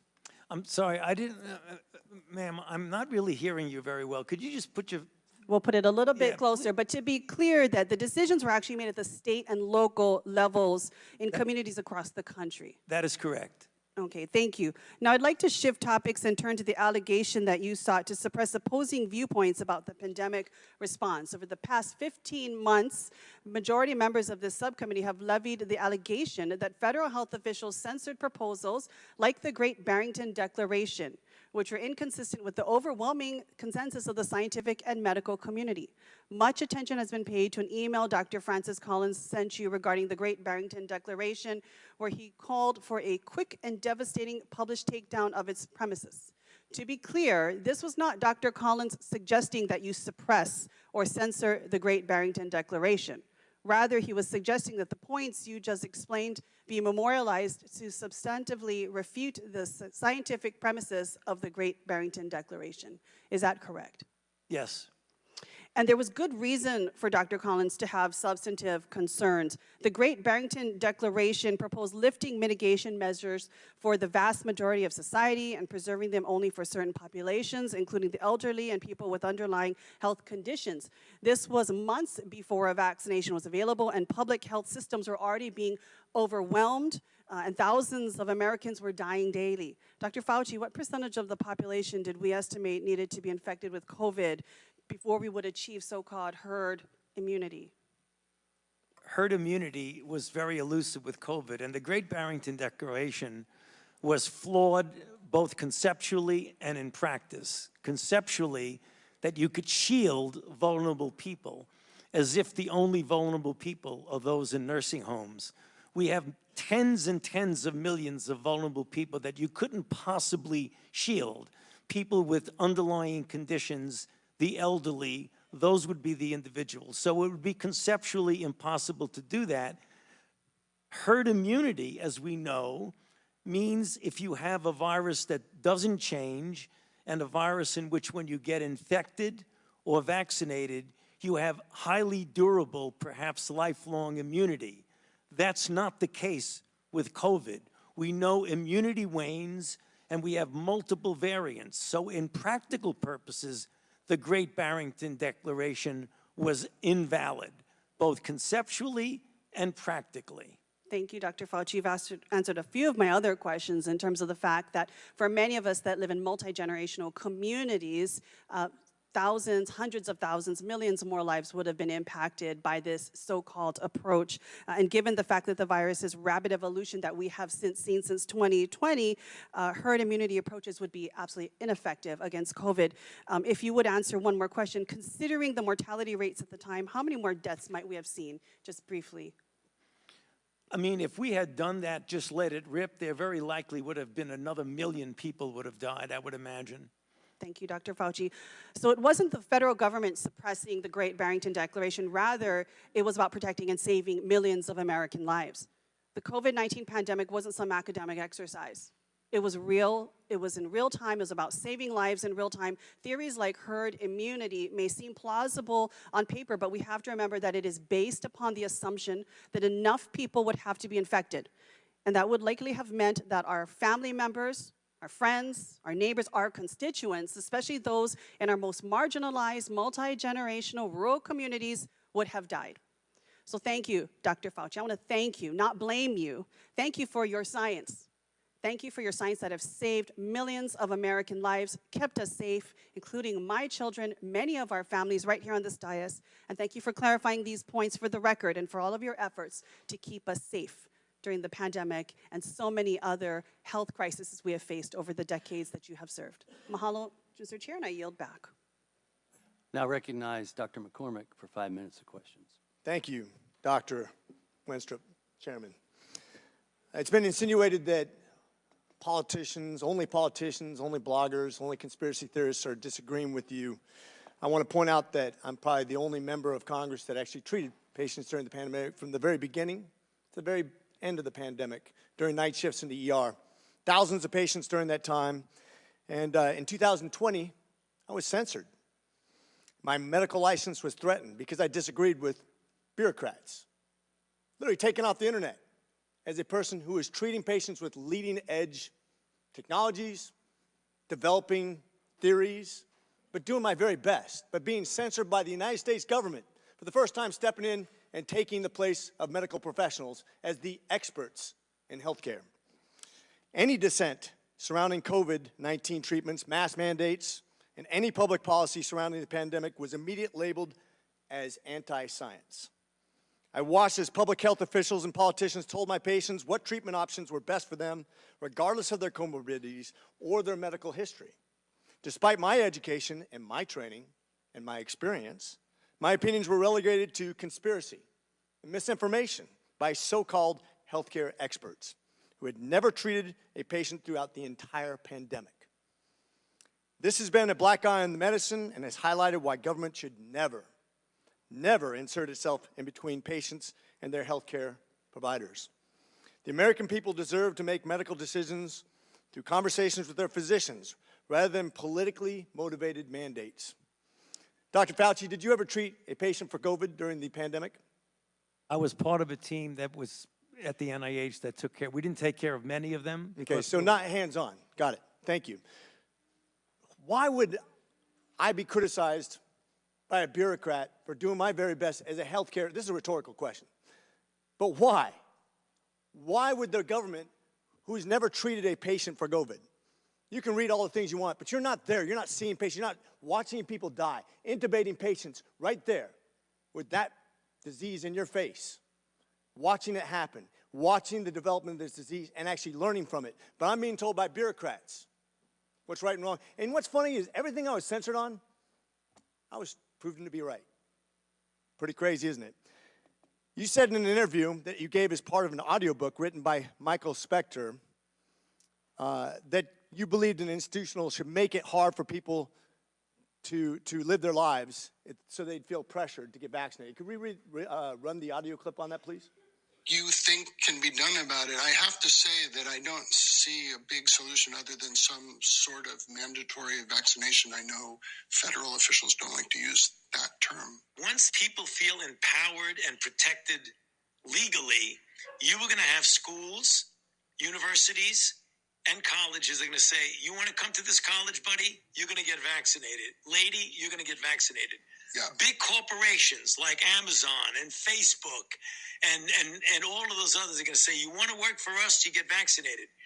And it's been proven that When you make it difficult for people in their lives, they lose their ideological bullshit and they get vaccinated. Thank you. Are all objections to COVID vaccinations ideological bullshit, Dr. Fauci? No, they're not, and Thank that's you. not what I was referring to. Well, in reference to making it hard for people to get education, traveling, working, I'd say it very much was in context. And I take great offense to this. Miss Allison Williams testified before this committee about losing her job because she sought an exemption for ESPN's vaccine mandate, which came from recommendations from bureaucrats like yourself. She and her husband were actively working with a fertility expert, a physician, on how to get pregnant, and agreed with the premise that she was young, healthy, wanted to get pregnant, and shouldn't get the vaccination for medical purposes. But she was fired because you made it hard, just like you said in your statement, because you didn't want to make sure that the ideological bullshit got in the way of her working, of living her life, of making a medical decision with her healthcare professional. I think America should take great offense to this. That's exactly what you meant when you said making it hard for people to live without getting a vaccination. You affected people's ability to work, travel, be educated, to actually flourish in American society, to self-determine, as we're all given God-given rights. Shame on you. Dr. Fauci, you've become Dr. Fear. Americans do not hate science. I don't hate science. The American people hate having their freedoms taken from them. You inspired and created fear through mass mandates, school closures, vaccine mandates that have destroyed the American people's trust in our public health institutions. This fear you created will continue to have ripple effects over generations to come. You have already seen its effects in education, in the economy, and everything else. Quite frankly, you said, if you disagree with me, you disagree with science. Dr. Fauci, I disagree with you because I disagree with fear. And with that, I yield. I now recognize Mr. Moskowitz from Florida for 5 minutes of questions. Thank you, Mr. Chairman. Dr. Fauci, good to be with you here today. I was not here, but I saw a member of this committee questioned whether or not you represent science and tried to make that in some offensive way. I just want you to know most Americans don't think she represents Congress. So one of the things I've learned. So I hear now you double Fauci. So I don't want you to be offended by that. I actually, similar to Representative McCormick, who was serving in the field as a doctor during COVID, I was running the logistics operation and the Florida response as the director of emergency management for the state of Florida for Governor DeSantis. So I was deploying masks and gowns and gloves. We were setting up field hospitals. We were setting up testing sites. We were setting up vaccine sites throughout the pandemic. And the one thing that became clear to me as a country is we were not prepared. In fact, we actually had many preparations for a pandemic, but both the states collectively and the federal government threw that out and kind of was just making it up as we go. One of the things I wanted to ask you, and I understand you're not in the response field, but do you feel, since you've left, that we are better prepared today than we were several years ago when COVID hit?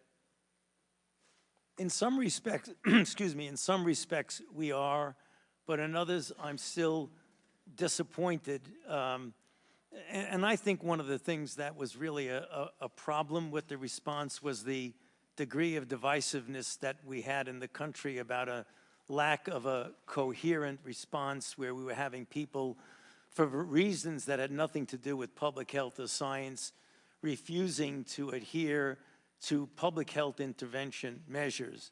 What I think that we will do better, hopefully, is that the CDC, I believe, has now recognized some of the failings of the lack of communication and interaction between the federal response and the local public health officials. One of the weaknesses that we had in the United States that other countries didn't have was a disconnect between the healthcare system and the public health system.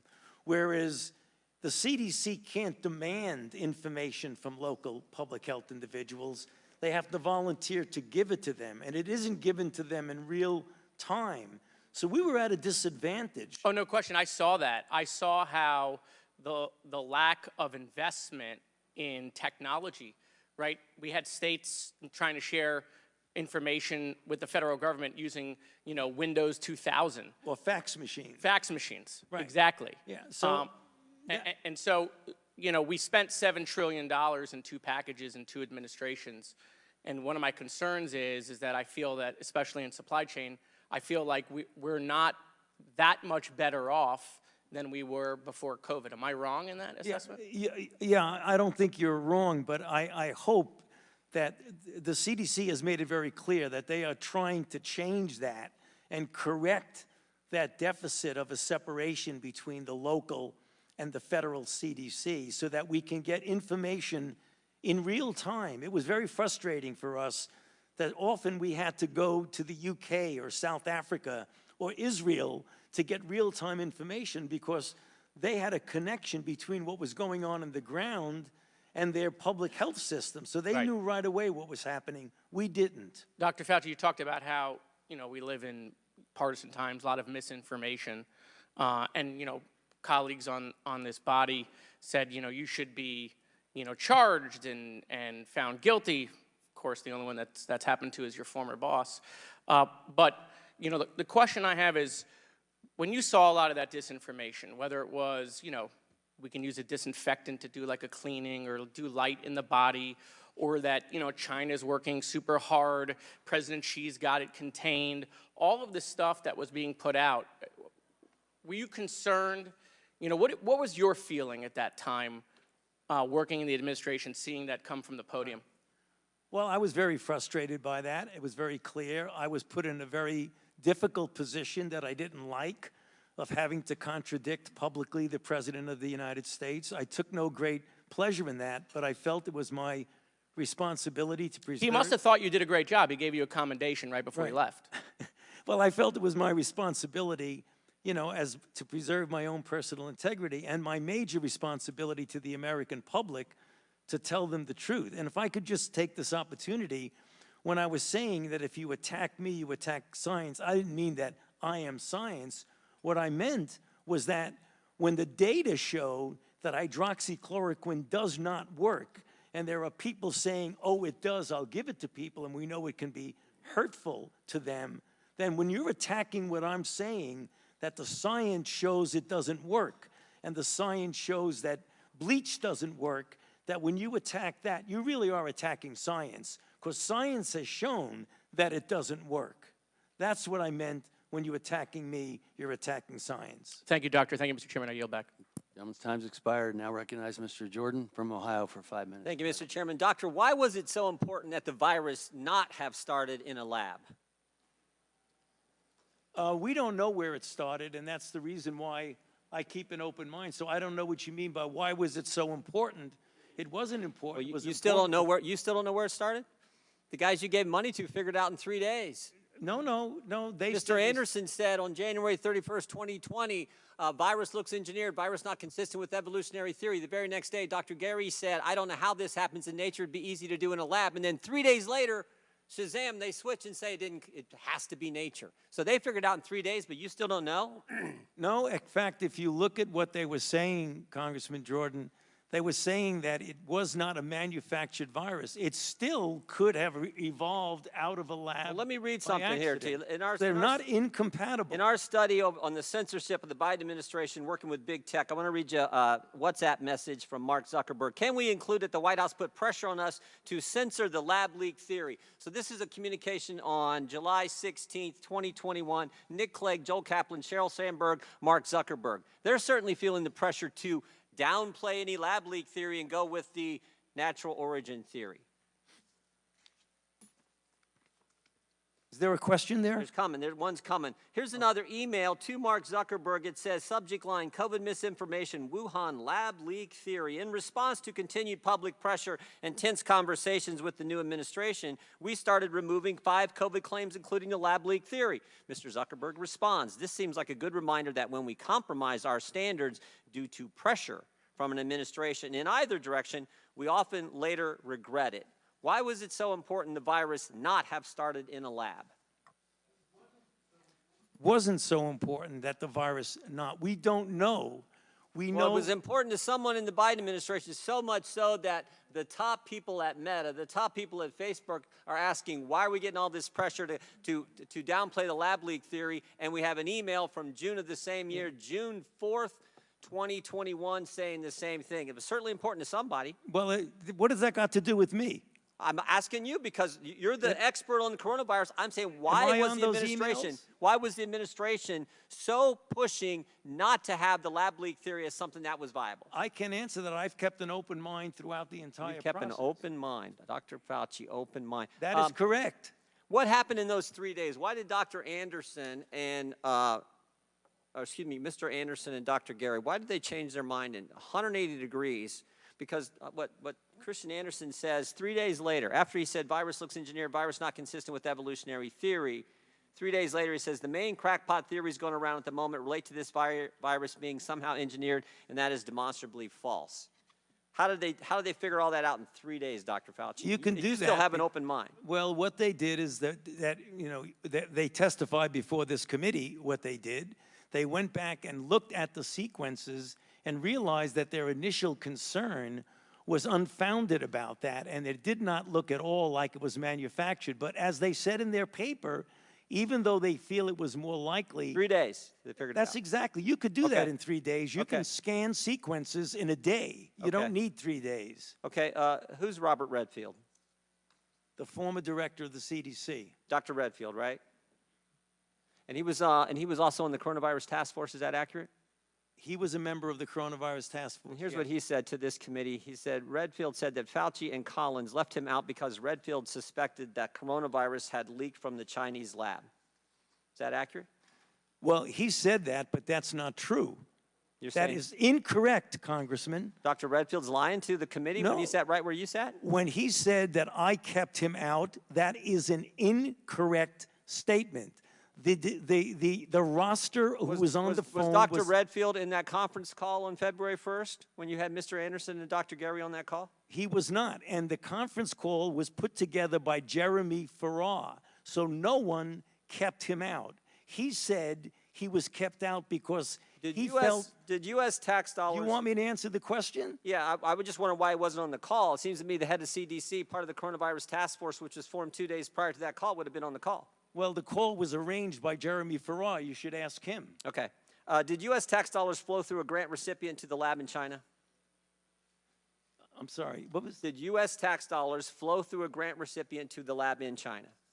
Yes, of course. It was a sub-award to the Wuhan Institute. And who approved that award? Excuse me? And who approved that award? What agency approved that award? National Institute of Allergy and Infectious Diseases. Your agency approved that, right? Yes, it did after— Did that have anything to do with this downplaying of the lab leak theory? No.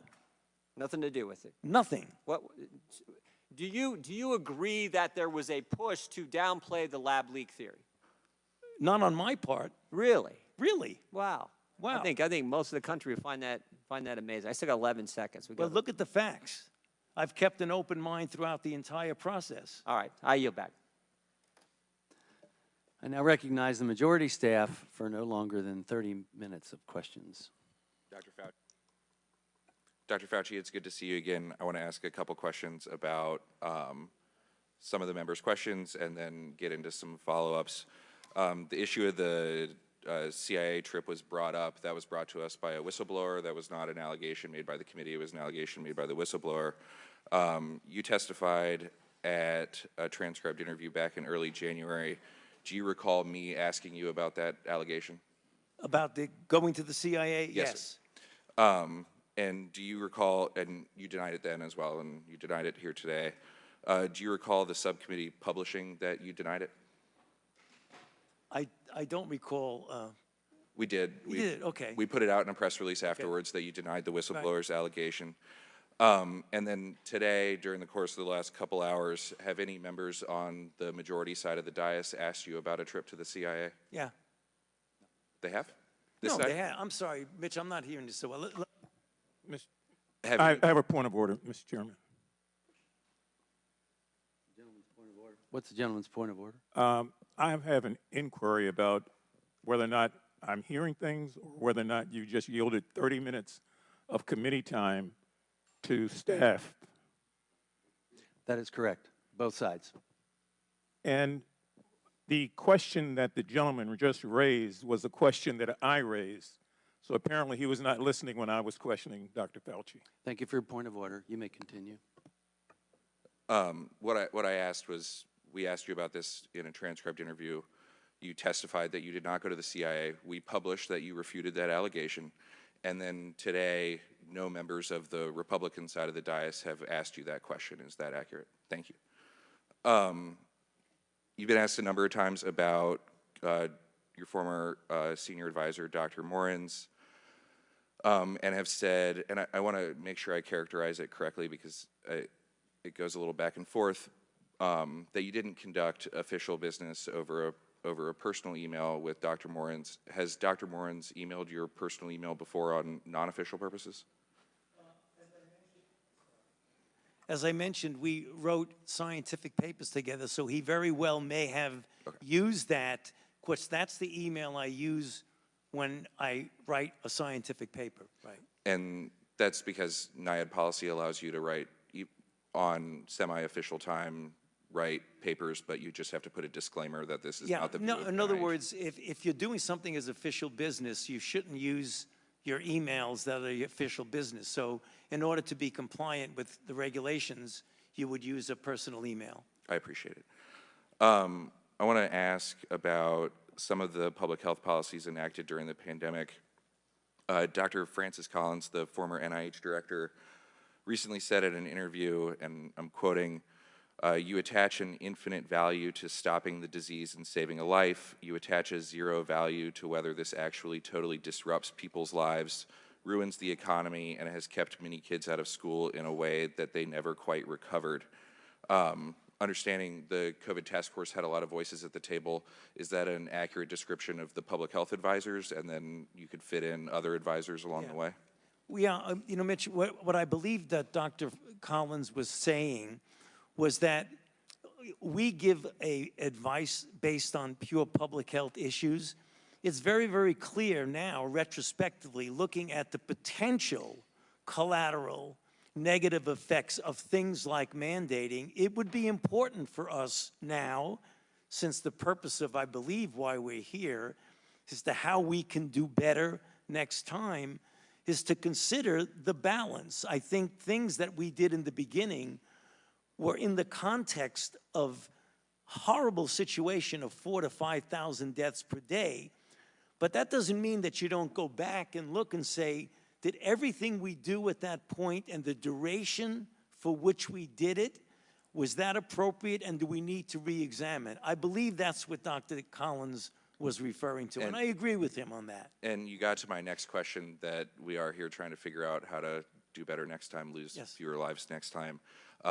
Would that be a better thought process going forward of thinking about the possible unintended consequences of public health measures? Absolutely. And you've heard from both sides of the dais today, first weeks, months, novel virus, nobody knew what was going on, called for some drastic measures. Understanding, or once there was a better understanding of who the most affected demographics were, do you think it would be important to more narrowly craft public health measures to specifically favor those demographics? The answer is yes, but you have to be careful. Because if you have a certain group that is being predominantly afflicted, if you're really, really clear that another group is really quite protected, then you should fashion it demographically related. But what often happens with outbreaks is that they're a moving target, and you only hear about other vulnerables as you get further into the outbreak. So the answer to your question is you're partially correct that you need to do that, but you've got to be careful when you're dealing with a moving target. And we can appreciate that. You've been asked a little bit again about the theories of natural immunity and herd immunity. Those are both real scientific theories in infectious disease, is that correct? Yes. And between infection-acquired immunity and vaccinated-acquired immunity. Did the United States hit herd immunity? The answer is no, and I've written a paper on that, is that when you're dealing, and just let me take 30 seconds, I don't want to run out the clock on you, but I think it's important to make this point. When you talk about herd immunity, it's predicated on two principles: that you're dealing with a pathogen that's not changing, and number two, that when you either get infected or vaccinated, the duration of the immunity is measured in decades, if not a lifetime. So that if you have a pathogen that stays the same, like measles doesn't change. So I was infected with measles when I was a child. It's the same measles that's infecting people in certain countries in the developing world. Number two, when you get either infected or vaccinated with measles, you have immunity that's durable minimally in decades and possibly for life. So if you get the same pathogen and you get a large percentage of the people who have either been infected or vaccinated, then you have herd immunity. We did not ever have that with COVID. And you've also been asked a number of times about the vaccine and vaccine mandates. Were you the one that recommended to the president to mandate vaccines for certain individuals? No. Do you know who did? No, it was more of it was a combination of a group and just saying that, you know, certain agencies like the Labor Department or what have you would feel that this would be done. But it was not like I one day said, hey, we should mandate vaccines. That did not happen. And I want to echo the comments of the chairman that we agree the vaccine saved hundreds of thousands of lives. And we talked about this a little bit in January, and I think you touched on it a little bit today. Could issuing these mandates and removing the notion of informed consent from some certain sects of the citizenry lead to vaccine hesitancy? Yeah, I mentioned this, I believe, in the TI, that as a matter of fact, that's something that I think we need to go back now when we do an after the event evaluation about whether or not, given the psyche of the country and the pushback that you get from those types of things, we need to reevaluate the cost-benefit ratio of those types of things. And then I won't belabor the point, but we talked about the 6-foot distance an awful lot today. Do you recall if it was ever suggested to be 10 feet? You know, I don't recall, Mitch, if it was ever suggested it was 10 feet, but when I made my explanation of what it was, I was saying that there was no trial that looked at 10 versus 6 versus 3 versus not even worrying about it at all. And you said today that there were discussions at the White House about the 6-foot rule. You don't recall if it was discussions about whether or not it should be 3 or should be 10 or should be 6? You know, I don't recall, Mitch, what the exact discussion was, but as I've said in response to multiple questions, what we had, the CDC was said that on the basis of their evaluation, which was based on the droplet approach, that 6 foot would be to go. And since there was no clinical trials going one way or the other, that's why it was accepted by the group. And then it hasn't been a large topic today, and we talked about kind of, again, the many unknowns in early 2020. Schools were closed through the semester. Some schools reopened for the fall semester. Some remained closed going through into 2021. Looking back, are there current academic ramifications of remote schooling or kids not being in school?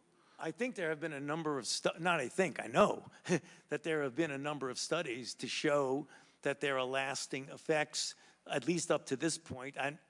They tend to attenuate over time, but there have been substantial negative effects on learning and on children when you keep them out of school for a prolonged period of time.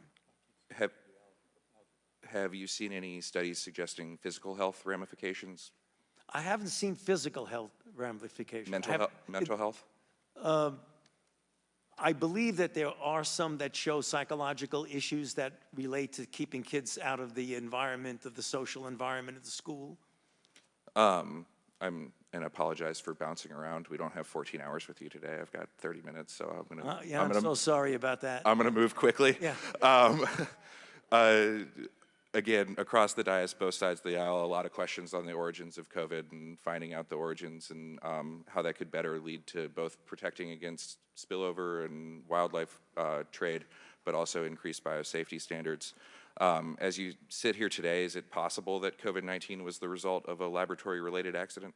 Oh, absolutely. And like I mentioned multiple times, I keep an open mind. I feel, based on the data that I have seen, that the more likely, not definitive, but the more likely explanation is a natural spillover from an animal reservoir. But since there has not been definitive proof one way or the other, we have to keep an open mind that it could be either. And based on that answer, I think, is the hypothesis that COVID-19 accidentally leaked from a lab a conspiracy theory? No, I mentioned that several times. Conceptually, the concept of it is not a conspiracy theory. We've talked a little bit about the proximal origin of SARS-CoV-2, the paper authored by Dr. Anderson. It came to two primary conclusions, and I'm quoting, "Our analysis clearly show that SARS-CoV-2 is not a laboratory construct or a purposefully manipulated virus, and we do not believe that any type of laboratory-based scenario is plausible." Do you disagree with those conclusions? I think, Mitch, if I'm not mistaken, I don't have the paper in front of me, I think they also said the possibility of if you passaged it, and you could have done that. And and if you passage it, it's in a lab. So it is, I mean, that could be. And they dispelled that at the end with we do not believe that any type of laboratory-based scenario is plausible. So I ask again, is a laboratory-based scenario plausible?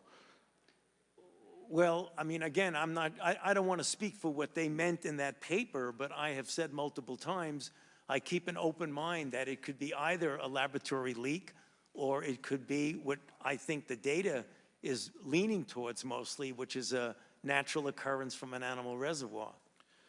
And this email was brought up too on April 16th, 2020. Dr. Collins wrote to you and said, wondering if there's something NIH can do to help put down this very destructive conspiracy, referencing the lab leak.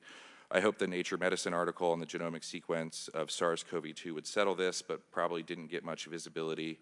Anything more we can do? The next day, you were at a White House press conference and cited proximal origin and said that proximal origin established that COVID-19, quote, is totally consistent with a jump of a species from an animal to human.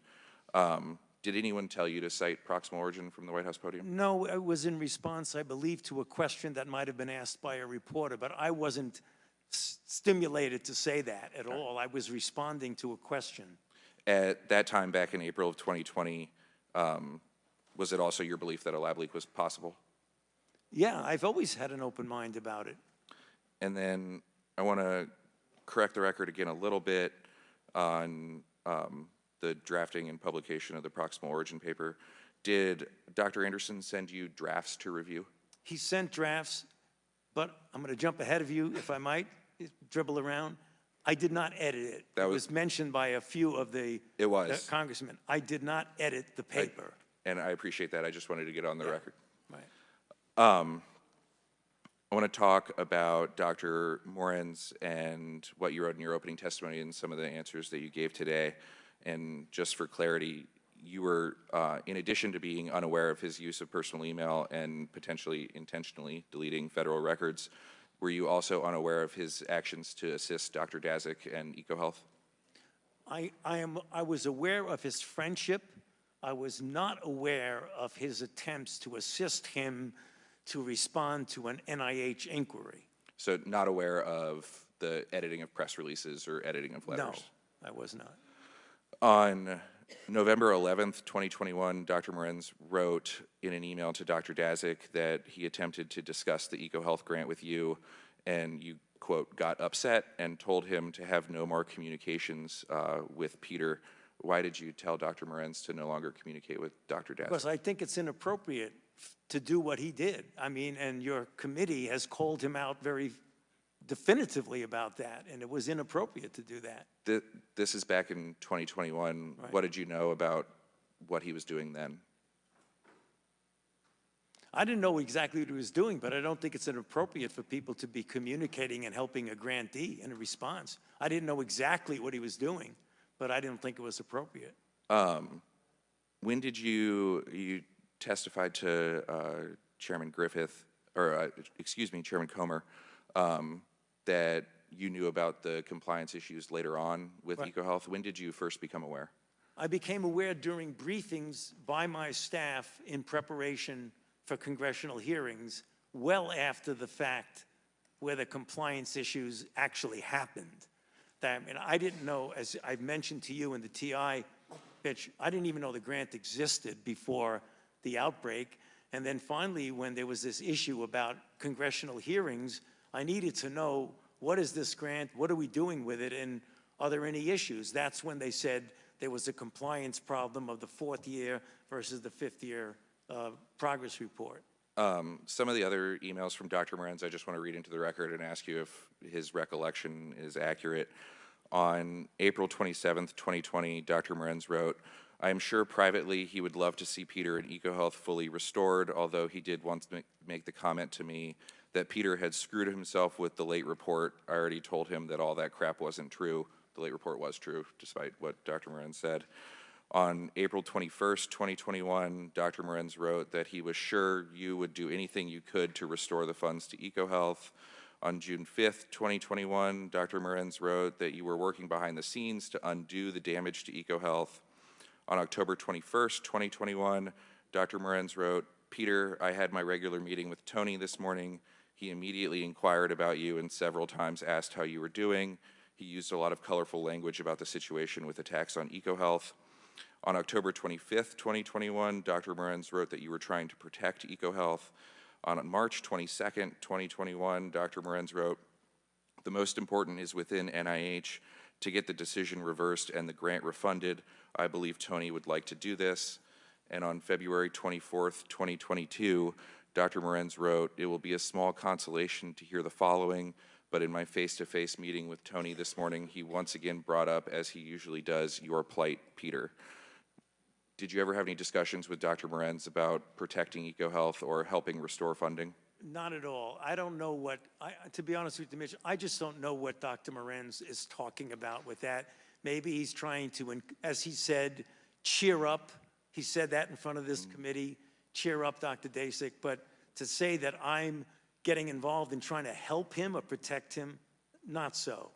Did you ever have any conversations with Dr. Morenz about what Dr. Dasick was facing or about the termination of the grant? You know, he may have mentioned to me something like Dr. Dasick is going through terrible times, but I don't recall. It is conceivable that he would have mentioned that to me because, as he mentioned to you, that Dr. Dasick and he are very good friends. So it would not be surprising if sometime he had mentioned to me, boy, Dr. Dasick's going through some really tough times. Fine, that doesn't mean that I say you should help him. No, absolutely doesn't. So that's why we want to ask the questions and Yes. get the answers. During your transcribed interview with us, you were asked about whether or not Dr. Dasick had a conflict of interest in reviewing the origins of COVID-19. And you testified, you know, I hesitate to speculate about what someone else should do. The only people that I am involved with is my own staff, who we've mentioned many times in this discussion, who don't have a conflict of interest. With the benefit of hindsight and the work of this committee, do you believe Dr. Morenz had a conflict of interest regarding EcoHealth? Well, from what we know now, he definitely had a conflict because he was communicating with a grantee of helping him in response to an NIH issue, which is a conflict of interest. I did not know that at the time when I made your statement. And I appreciate that. That's, yeah. Sticking with EcoHealth, in April 2020, NIH terminated and then subsequently reinstated and then suspended the EcoHealth grant that had the Wuhan Institute as a sub-grantee. Do you recall that decision? Yes. Were you involved at all in that decision? No. You previously testified to House Energy and Commerce that you were, in essence, told to cancel the grant. Do you recall who told you? We got it from a number of, now retrospectively we found out how it was. It was the White House told the department to tell the NIH to cancel the grant.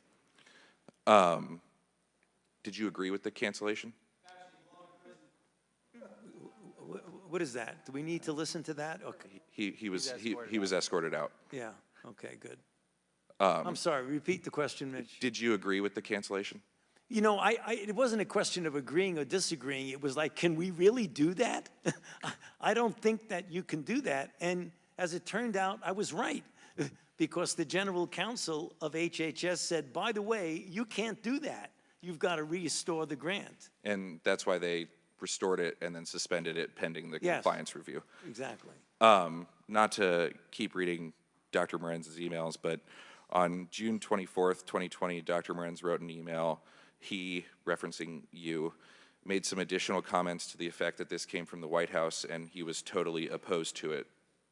You weren't totally opposed to it? Well, see, that's his, you know, he's doing a lot of interpretation, Mitch. His interpretation, I was totally opposed to it. It was more of, can we really legally do that? And the answer turned out, I was right. No, you can't. Do you recall, did the department ask you first or Dr. Collins first to terminate? I think it went directly to Building 10, Building 1, the director's office. Is that the NIH director's office? Yeah, I think it went from the department to NIH to us. Okay. Were you, prior to your retirement in December of 2022, were you involved in any of the compliance actions NIH took against EcoHealth?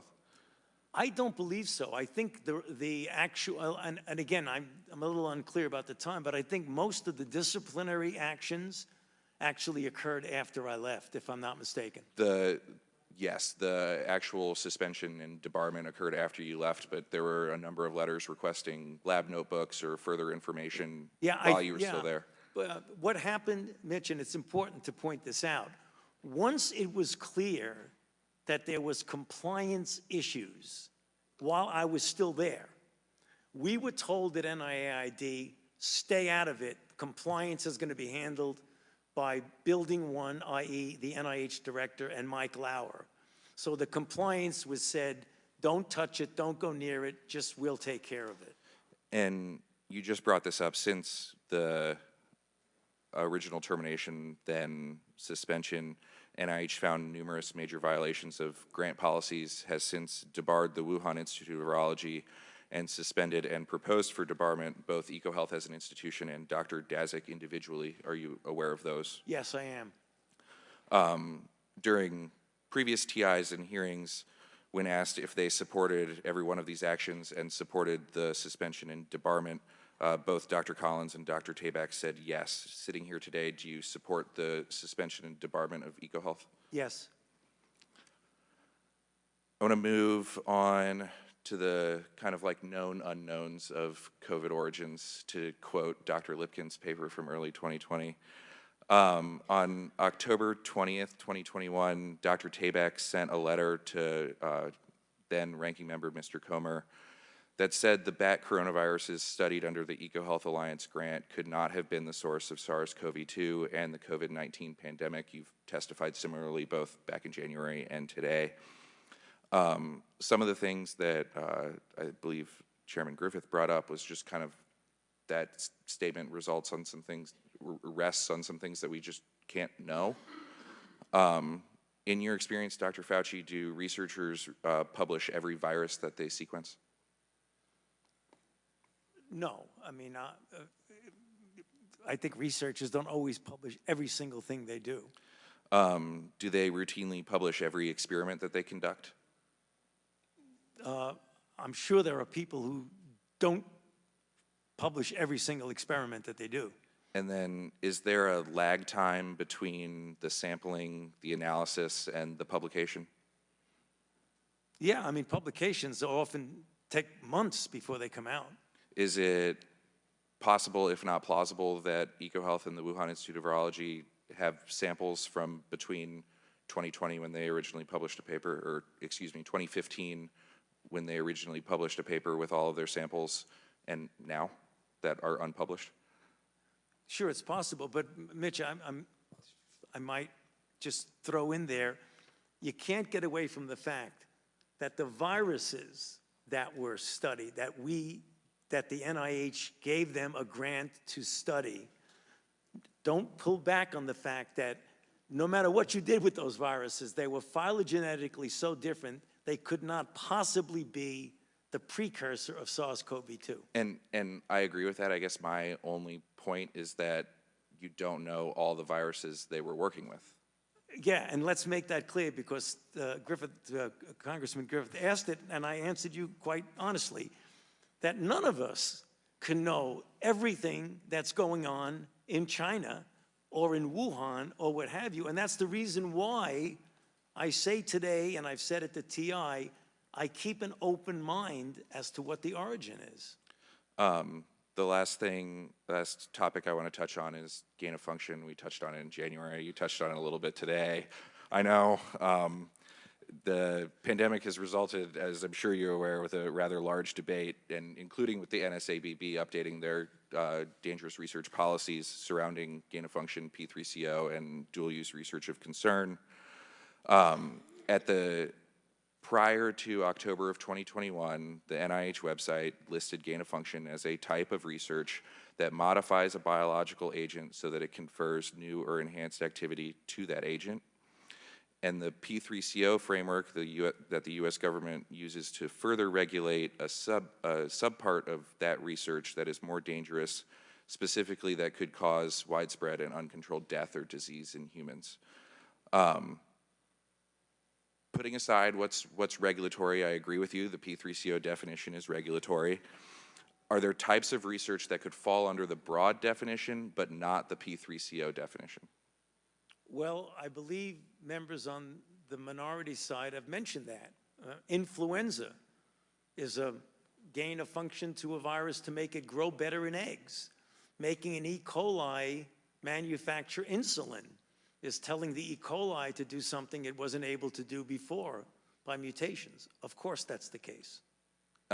So in kind of the Venn diagram of this research, something could fall under gain of function without falling under further regulation. I know where you're going and you're not going to get there, but go ahead. According to EcoHealth's Year 5 progress report, they facilitated an experiment in Wuhan that had 7 mice infected with Wuhan Institute of Virology 1 as the backbone, 5 survived. Then 8 mice were infected with a chimera of WIV1 and the spike from another virus, and 2 survived.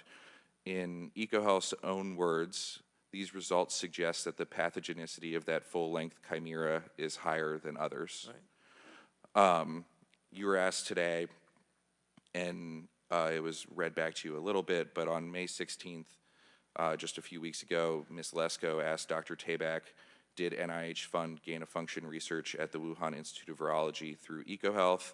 And Dr. Tabak answered, if you're speaking about the generic term, yes, we did. Right.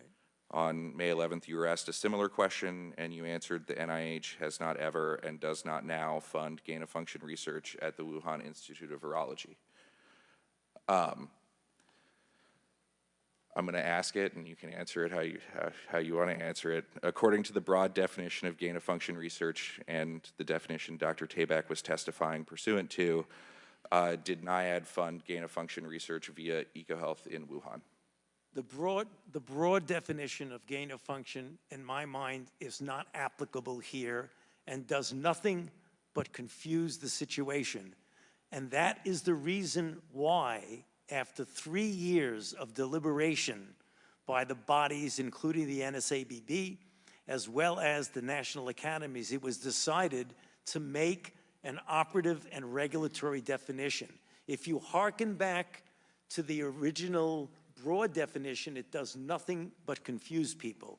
And that's the why every time I have mentioned gain of function at the Senate hearing with Senator Paul and the TI, and today, the definition that I use is not my personal definition. It's a codified, regulatory, and operative definition made by a body that has nothing to do with me.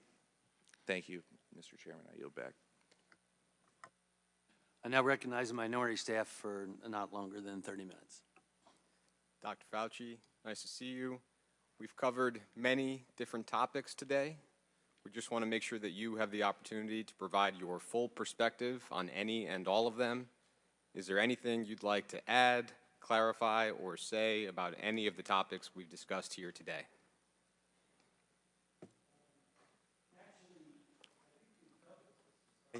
We've covered just about everything, but if you come up with something you want to ask me, I'd be happy to try to fill it in, but I think we've been rather rather extensive today. I think that's great, and I think we agree, and so with that, we'll yield back the remainder of our time. I'd like to yield to the Ranking Member Ruiz for a closing statement if he would like one. Dr. Fauci, I'd like to thank you for your testimony today, and I would like to thank you for your decades of service to our nation, especially with the HIV epidemic that our nation suffered through, the pandemic flu, Ebola, Zika, and COVID-19, and your years of research and investment in that led to the rapid development of the COVID-19 vaccine that saved millions of lives. Thank you. And over the past 4 years, you have been personally targeted by extreme narratives about the origins of the COVID-19 pandemic and the U.S. government's response to it. They began in force in retaliation to wisdom you offered that contradicted the reckless and dangerous therapeutic recommendations by President Trump and have remained part of House Republicans' political playbook. These extreme narratives have been the bedrock of the Select Subcommittee's Republican-led probe and the untenable inferences they've somehow drawn despite the overwhelming evidence that it is inconvenient to those narratives. I want to be clear, the evidence uncovered from more than 425,000 pages of documents and 20 closed-door interviews of current and former federal officials has undermined the extreme narratives behind Republicans' own probe. As I alluded to at the beginning of this hearing, my Democratic colleagues and I are committed to speaking objectively and truthfully about what the evidence shows, and this is what it shows. Dr. Fauci did not fund research through the EcoHealth Alliance grant that caused the COVID-19 pandemic. Dr. Fauci did not lie about gain-of-function research in Wuhan, China. Dr. Fauci did not orchestrate a campaign to suppress the lab leak theory. These findings are apparent from the evidence. In fact, this much was clear by the time of Dr. Fauci's 2-day transcribed interview this past January. In the 5 months since, the Select Subcommittee has conducted several more closed-door interviews and reviewed several thousand more pages of documents. This additional evidence in Dr. Fauci's testimony today has only made Republicans' claims less plausible and more preposterous. And when I was named ranking member of the Select Subcommittee, I made a commitment to follow the facts in objectively analyzing the origins of the COVID-19 pandemic. The Select Subcommittee is to meaningfully improve our nation's preparedness for future pandemics, then we must take an objective approach to the factual and scientific evidence available to us. The origins of the COVID-19 pandemic remain uncertain. I would like to remind my Republican colleagues that that uncertainty is not an opportunity for them to author fiction for partisan gain. It could have been a lab leak and it could have been an animal transmission. And at the cost of meaningfully advancing our understanding of COVID-19's origins, Republicans have levied extreme allegations of creating SARS-CoV-2 against Dr. Fauci. The result is that Republicans' own probe has failed to shed any additional light on a central question for our Select Subcommittee. In fact, we're actually entering the fourth quarter of this Congress and this Select Subcommittee on Corona's pandemic. And what have we focused on? It's not an objective investigation on the origin as either a lab leak or animal transmission. We have spent the vast majority of time, like in this hearing, with Republicans trying to prove that Dr. Fauci and Collins funded research through EcoHealth that created the SARS-CoV-2 virus. And in order for that to be true, it is dependent on proving the lab leak theory to be true.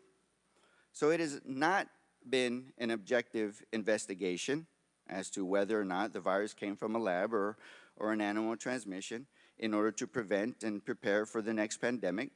It has been to push this narrative. And this hearing is their climax, their star witness to finally prove their narrative.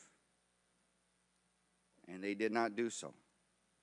Instead of focusing on solutions like fortifying our public health workforce and infrastructure, securing domestic supply chain of vital public health equipment and medications, or equipping schools, churches, synagogues, mosques, businesses to safely stay open during the next deadly novel viral pandemic. Instead, they focused on accusations without evidence. And it seemed like even though the evidence was there that the accusations were false, it didn't matter. They still accused him on a cover-up, suppressing the truth, that he initiated, prompted, or edited the Proximal Origins paper, that he funded a gain of research that created the SARS-CoV-2 virus, even that he received royalties. You know, his answers today and his transcribed interviews and his countless emails refuted all of this. They always have. And his testimony today did again. But that, I guess that doesn't matter for the majority. The truth is that there is no evidence to prove this narrative that we spent so much time addressing. Their accusations are without evidence, but it doesn't matter to them. Intentionally misleading the public is propagating disinformation, and it's wrong and dangerous not only because it manufactures distrust in our public health leaders and our public health agencies, but also because it targets Dr. Fauci and other public health officials for violent death threats. Dr. Fauci just said that anytime anybody alludes to the false accusation that he created the COVID-19 pandemic, his death threats go up. But irresponsibly and recklessly, members on this subcommittee continued to accuse him of that. So for the remaining months of the Select Subcommittee, I reaffirm my commitment to take a serious, balanced look at the question and the possibilities of whether the novel coronavirus emerged from a lab or from nature. And I emphasize to my colleagues that any uncertainty about those origins is an opportunity for us to work constructively together on forward-looking measures to improve our nation's readiness for future public health threats. Thank you, Mr. Chairman, and I yield back. Thank you again, Dr. Fauci. I want to thank you for coming here today. I, again, truly appreciate your willingness to come voluntarily before this Select Committee for both your transcribed interview and hearing today. You know, this hearing was an opportunity to learn about our COVID-19 response and how we can improve and do better. And we did some good things during that, and I'll cite Operation Warp Speed as one of them. It's also an opportunity to more closely examine the office in which you served, because there seemed to be some significant wrongdoings that took place, and I believe that we can make changes and prevent that from happening in the future. That's my goal. It's an opportunity to take a close look about the processes and the procedures in place in our health institutions in the United States. That's our job as oversight in Congress. That's what we're supposed to do. I don't know what playbook some are talking about, because it's been my goal as chairman, and I think you've seen the staff behave the same way, to take a hard look at the facts so that we can do better in the future. I know that at the end of the transcribed interview, not only during the interview, we talked about other types of vaccines we may be able to create, mucosal vaccines, maybe inhibitors of furin, if there's a furin cleavage site as part of the vaccine. I appreciated that conversation so very much. And at the end, you thanked me for the fairness. And we had the opportunity to share a lot that day. I think what I'm most concerned about as we go forward as a country and from our agencies is that we can be trusted and that we are better in our messaging and talk about clarity. Dr. McCormick today talked about what it was like actually treating COVID patients day in and day out. I had recommended early on that America needed to hear more from doctors that were treating COVID patients, what they were seeing, what was working, what was not working. I compared it to General Schwarzkopf during the Gulf War. Everyone tuned in every night to hear what General Schwarzkopf had to say, not the politician, but what the general in charge had to say. And I think that was important, the one who was in the trenches. But look, you know, we've gone back and forth on the definition of gain of function. I think it's been pretty clear what was, you said was on your mind, and there were two different definitions, if you will, a generic definition and an operative regulatory definition. But so, you know, when we go through this, and what America hears is that you say NIH did not fund, and Dr. Tabak said NIH did fund. Clarity matters. I think it would have helped when you were in front of Dr. Paul in the Senate, if you were clear about what you meant. The American people had never heard of gain of function until this came about. Clarity matters. You know, when we conducted great trials on the vaccines, I thought they were phenomenal. Normally you have 8,000 to 10,000 people. We had about 40,000 people in each one of the trials. And what we knew from the trials is that, one, it saved a lot of lives. That's one thing. But we also knew that if you got vaccinated, you could still get COVID. We didn't make that clear to the American people, in my mind. And that you could still get sick. And so if someone stands up, not you, but if someone stands up and says, if you get vaccinated, you're never going to go to the ICU and you're not going to die. Well, that was still happening. So where was the messaging? I wish you would have corrected that right then and there. You know, President says, oh, maybe we just inject bleach. Well, some people maybe thought that was serious. We made it clear it was not. And that was important. But here we have Operation Warp Speed, which I know firsthand you were working on, and you were kind enough to work with the Doctors Caucus to explain what was going on with Operation Warp Speed. And we have a presidential candidate who says, well, if that's developed, I'm not taking it. And I'm paraphrasing. And then takes it. The American public deserve a lot better from their government. And what should have been a 9/11 moment for this country, this pandemic, was turned into a political nightmare. We need to do better. These are agnostic issues, not political. And I think from what we have learned from you in the TI and here today, there's a lot of things that we can do better. And the grant process being one of them. I mean, if you, look, when I sign a prescription, I'm responsible for it. Somebody needs to be responsible. And if you're signing for grants but not responsible for it, you just sign it, then you're not responsible for the dollars that are going out. And then maybe it's the advisory committee that needs to be signing the grant so that there's some level of responsibility and responsibility for compliance. I think that's one of the biggest lessons learned through all this. We can do better.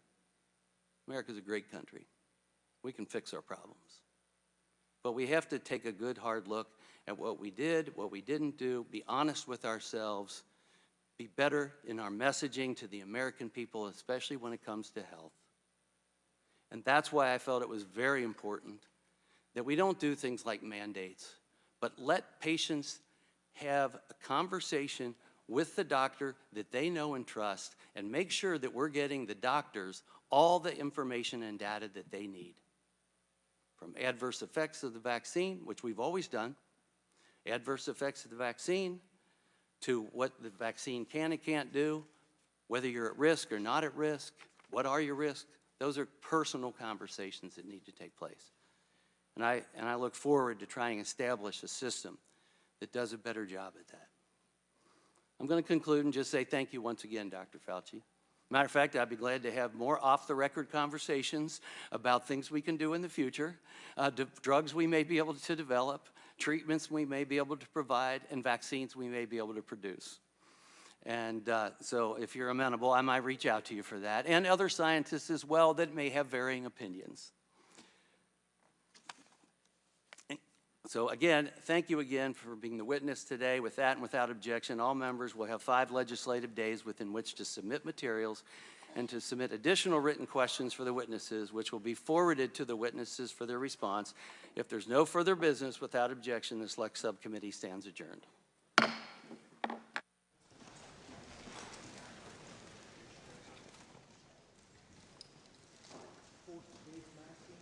Child neglect, child endangerment, child asphyxiation, battery, especially when you don't have the consent of the parent and the child.